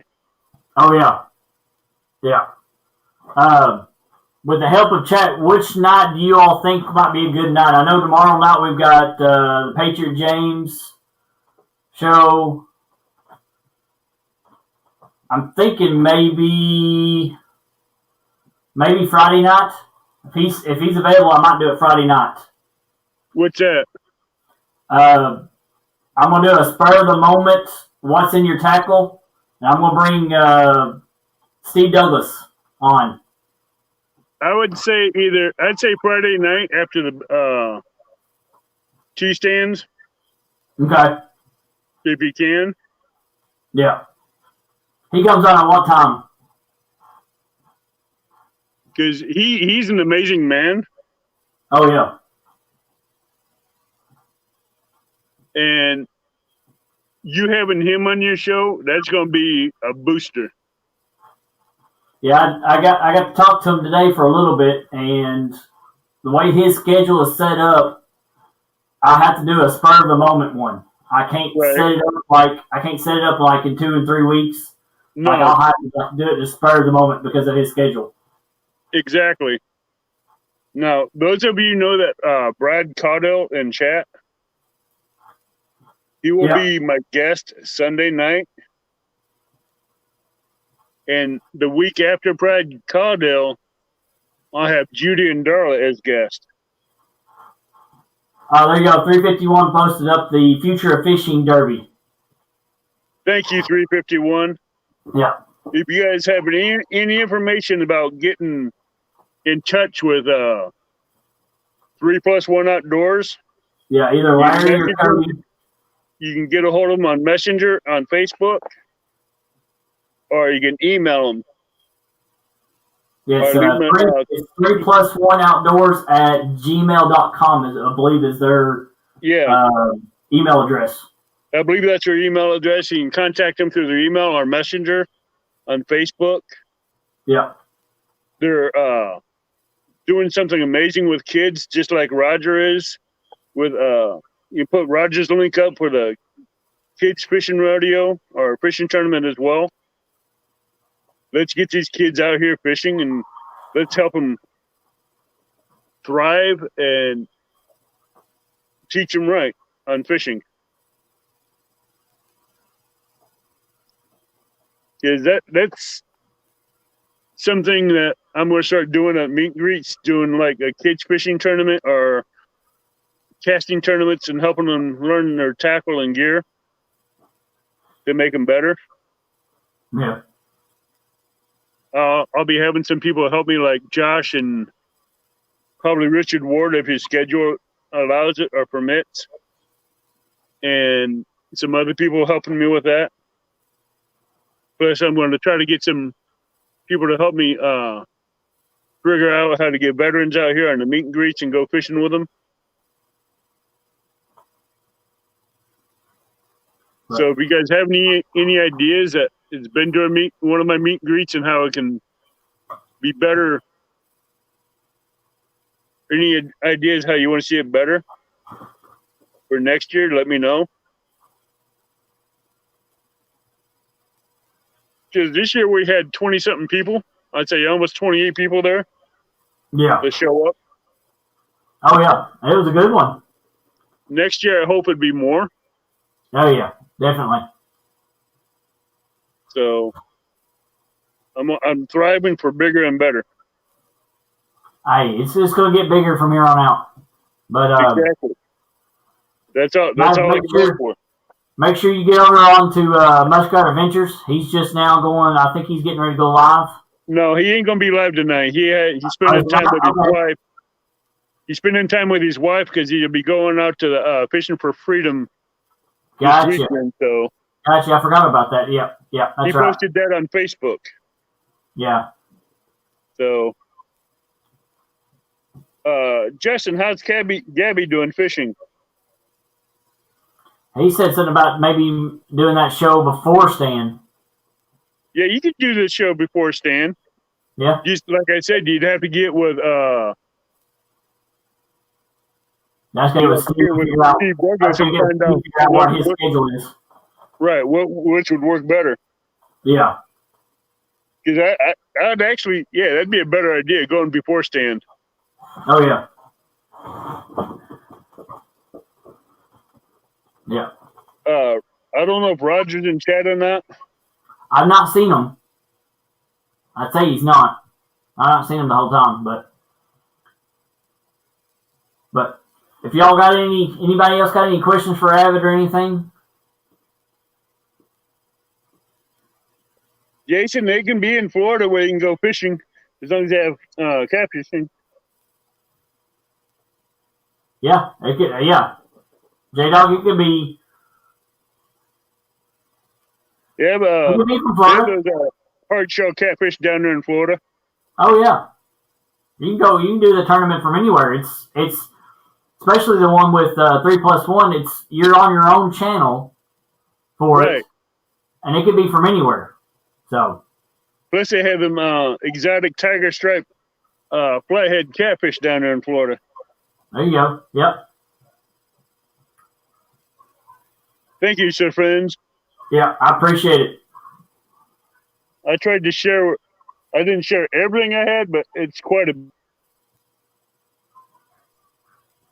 No. If you guys want to see how I built that rod rack in the back of my truck, I do have a video on that. I do have a video on my YouTube channel on how I built that rod rack in the back of my truck. It's basically made just for transporting rods to where the rods don't get tangled up or anything. J-Dog says he'll be driving to Florida the day of the tournament. Oh, that's bad. Yeah. What are you going down to Florida for, bud?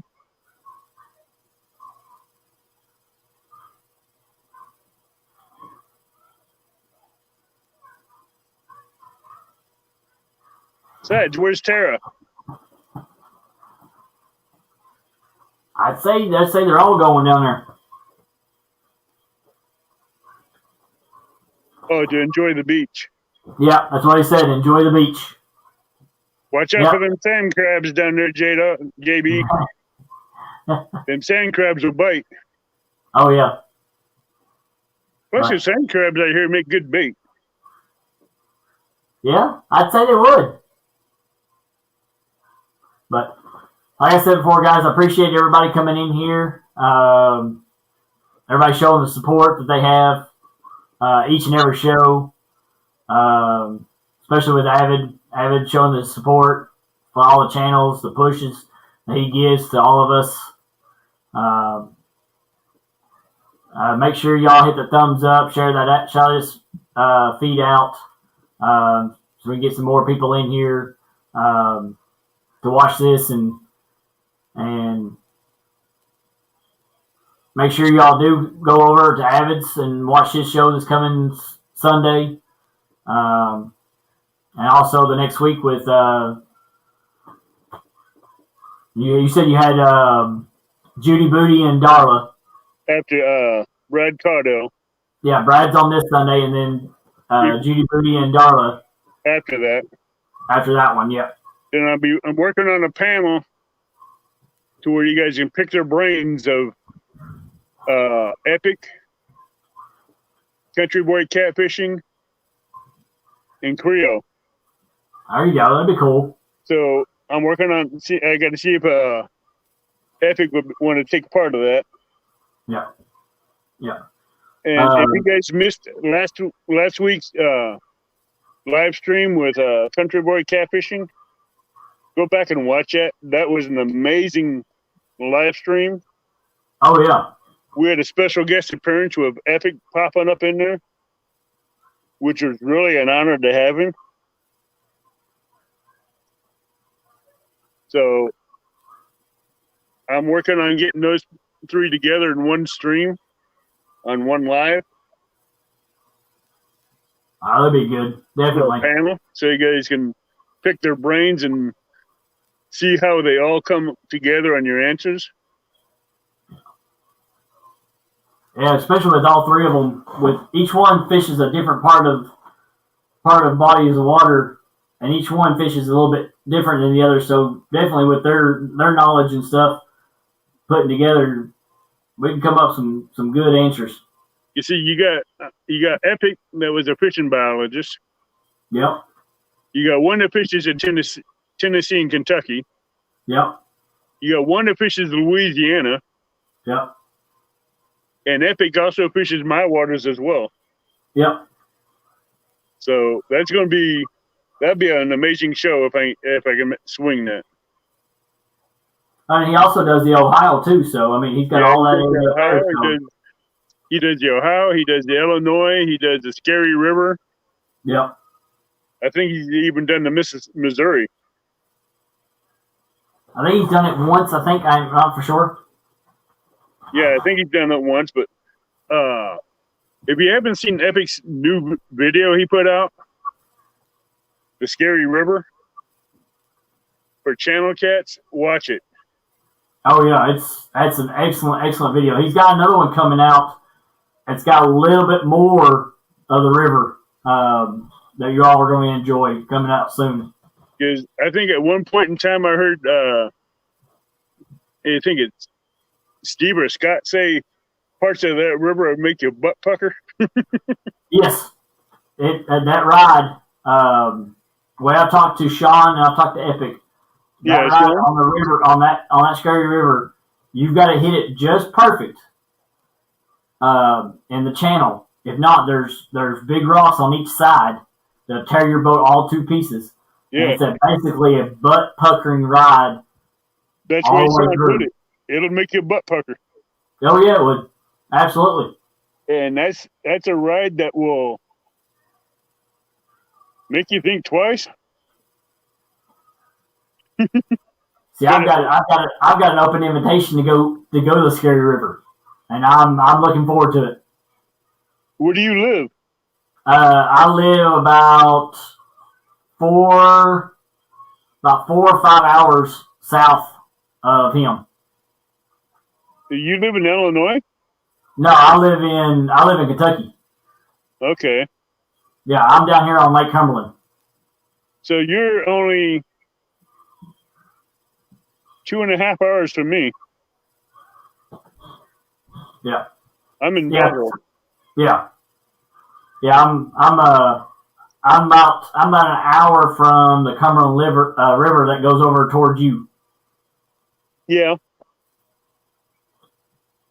Heck, next year you got to come up with the meet and greet.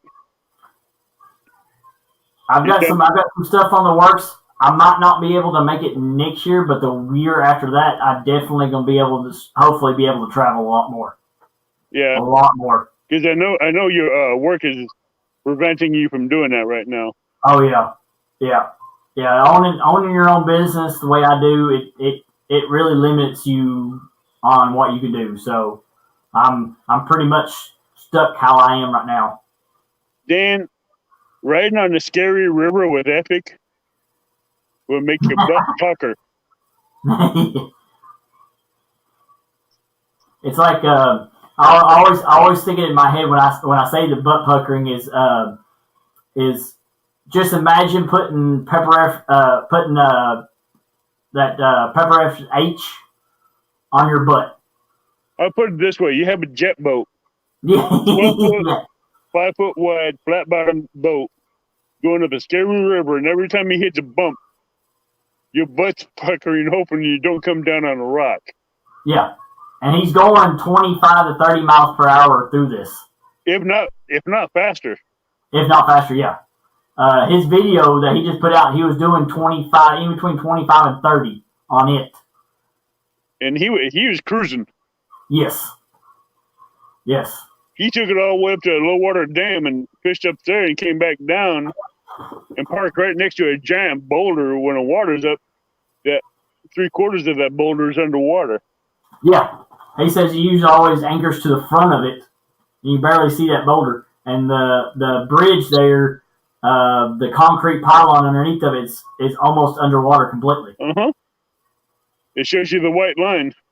Yep. Right there in the pylons, right where the water level's normally at. So it's even more of a scary river right now with it being so low. That's what I'm saying. Yep. You see him going through those rapids and boat bouncing. Oh yeah. You're not sure how deep it is in that channel, and you don't know where that next rock's going to come up at. You're funny, J-Dog. Said 12 people listening about butt puckering.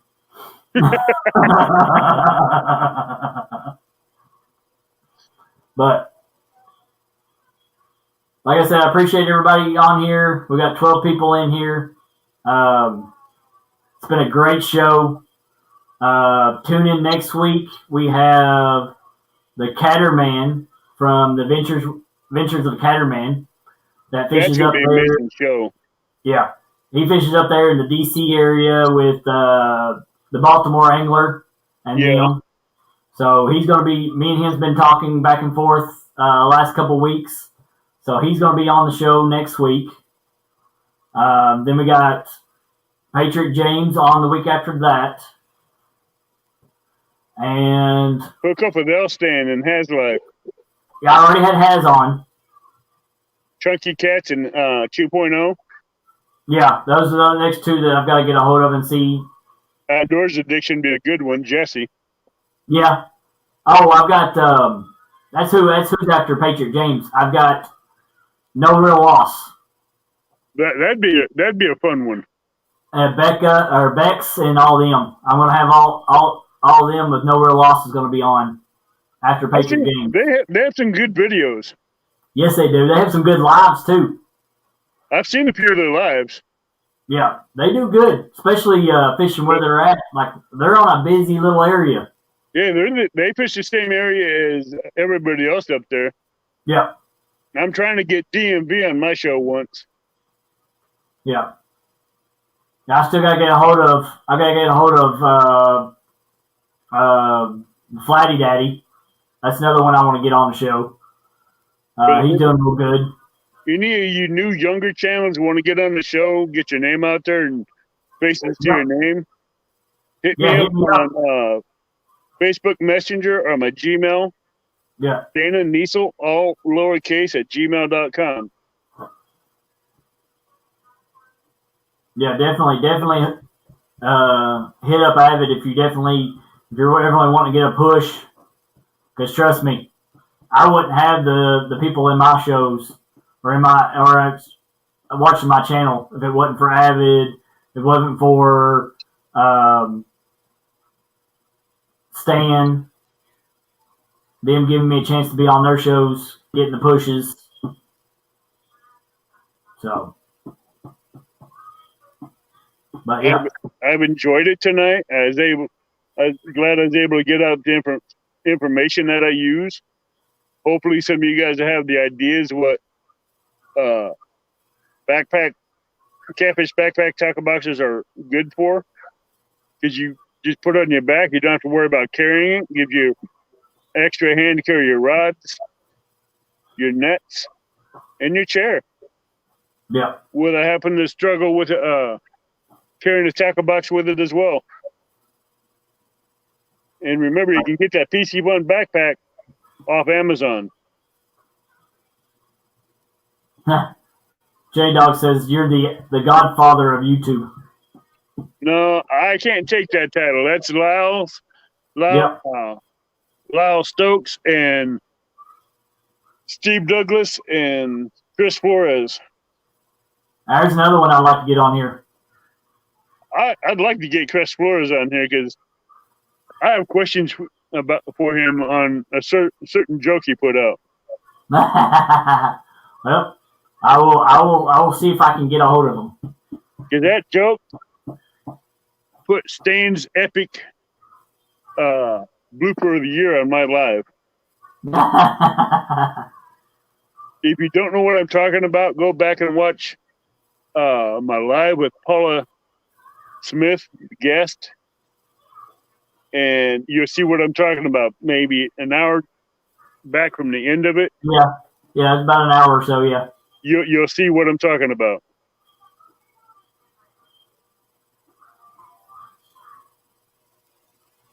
So never mind. Avid is the old great godfather. No, I'm just a legend that comes out of the woods every so often to be seen. Yep. He's our missing link. Has a hard time spotting. Yep, he's our missing link.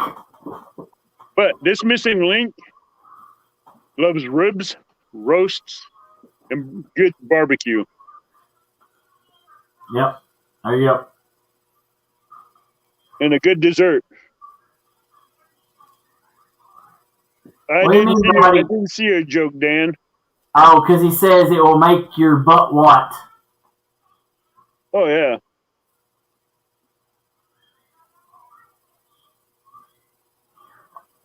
He's busy welding the base with a golden winner trophy. Yeah, and he's also doing one. He said he's doing one for the for muskrats, the kids fishing tournament too. Dan's amazing. Yeah, he is. Now, Ricky Creations, the sign he made me, that's it. That was an amazing sign. Yeah, absolutely. I love that sign. I think it's an honor. Anybody that gets a sign from Ricky's Creations that's an honor. Because he does this for free. That's a lot of money he puts into making each one of these. It's not cheap. It's not just the money. It's the time that he does to perfect it. Yeah.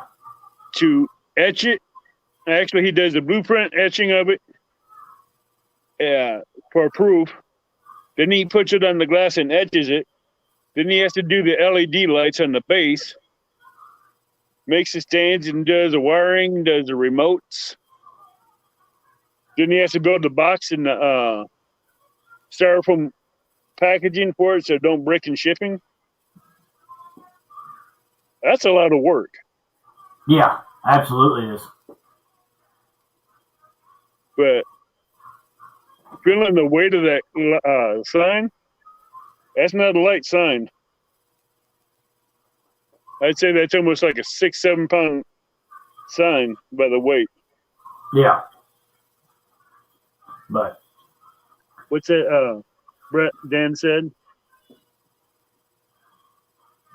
Said Alicia got her first boat and they took it out on the water.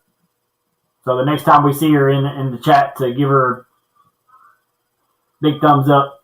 Awesome. Next time we see her. Yeah.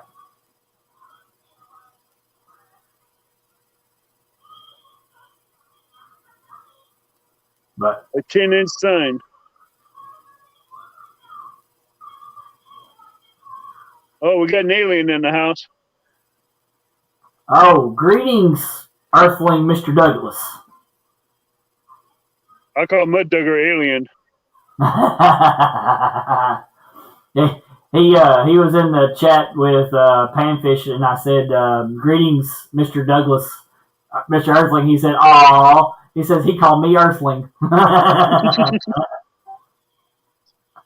He's nowhere near Earthling yet. No, I know. But hey, I appreciate you coming in. Anytime, bud. Yeah, appreciate it. So let me know, and I'll do my best to see if we can help. But hopefully, this little invitation. Remember. Yep. This little contest can land you a big roll, a good, nice prize package from the Bullock Experience. You can use a Dock Demon, the Ugly Stick, or Whisker Stick, no longer any rod that's no longer than 38 inches, for a cat, from a channel cat to a blue to a flathead, 10 plus pounds or bigger. have to have it on video, and you have to send the video to Kelly so he can see it. Yeah. Whoever gets the biggest fish will get one. Will get a prize. Has to be landed in boat or on the bank. Yeah. And you got between now and July 4th. So, and remember, you can pick these up inexpensively at Walmart for under $20. Hey, Dave Garcher. What's going on, Dave? It's been fun. It's been a pleasure. Yep. Anytime you want me back up here, let me know. I will, definitely. Definitely. Because I got to get this stuff packed back up again and get my lunches and everything ready for tonight for work. Gotcha. Does flathead count as double? Flatheads, no, they count single as a regular catfish. Yep. Yep. So it's whoever can show me between now and July 4th, whoever can show me the biggest fish, 10 plus pounds, a channel, blue, or flathead, wins. And you have to have it on video, you catching it and landing it either on the bank or into the boat. Yep. The rods are no longer than 38 inches. Yep. And we said the line on it has to be around 30-pound cast. Yeah. Do not destroy a Hellcat for this competition. No, do not. No. No, do not do that. Brad, anyone can do this. Yeah. Adults or children. Yeah.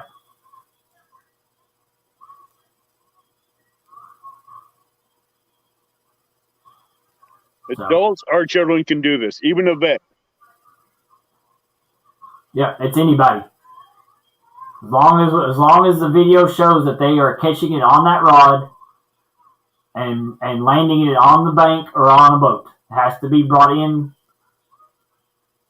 for us to be able to see it. For me to be able to see it clearly.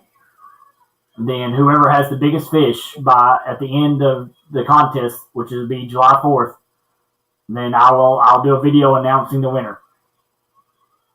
Because I want to try to get this one. I know how to change out my line, but that ain't gonna be a problem.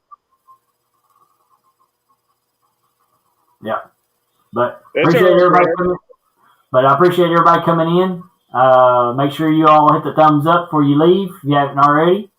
Make sure if you haven't subscribed to Avid, or if you know you have, please make sure and go over and make sure you have, because I know a lot of times YouTube has been kicking people off other people's channels. So make sure you do have that subscription button pushed. And we will see you on the next What's in Your Tackle. Appreciate it, Avid. Thank you. All right, guys. Y'all have a good night. Safe travels. Be safe out there.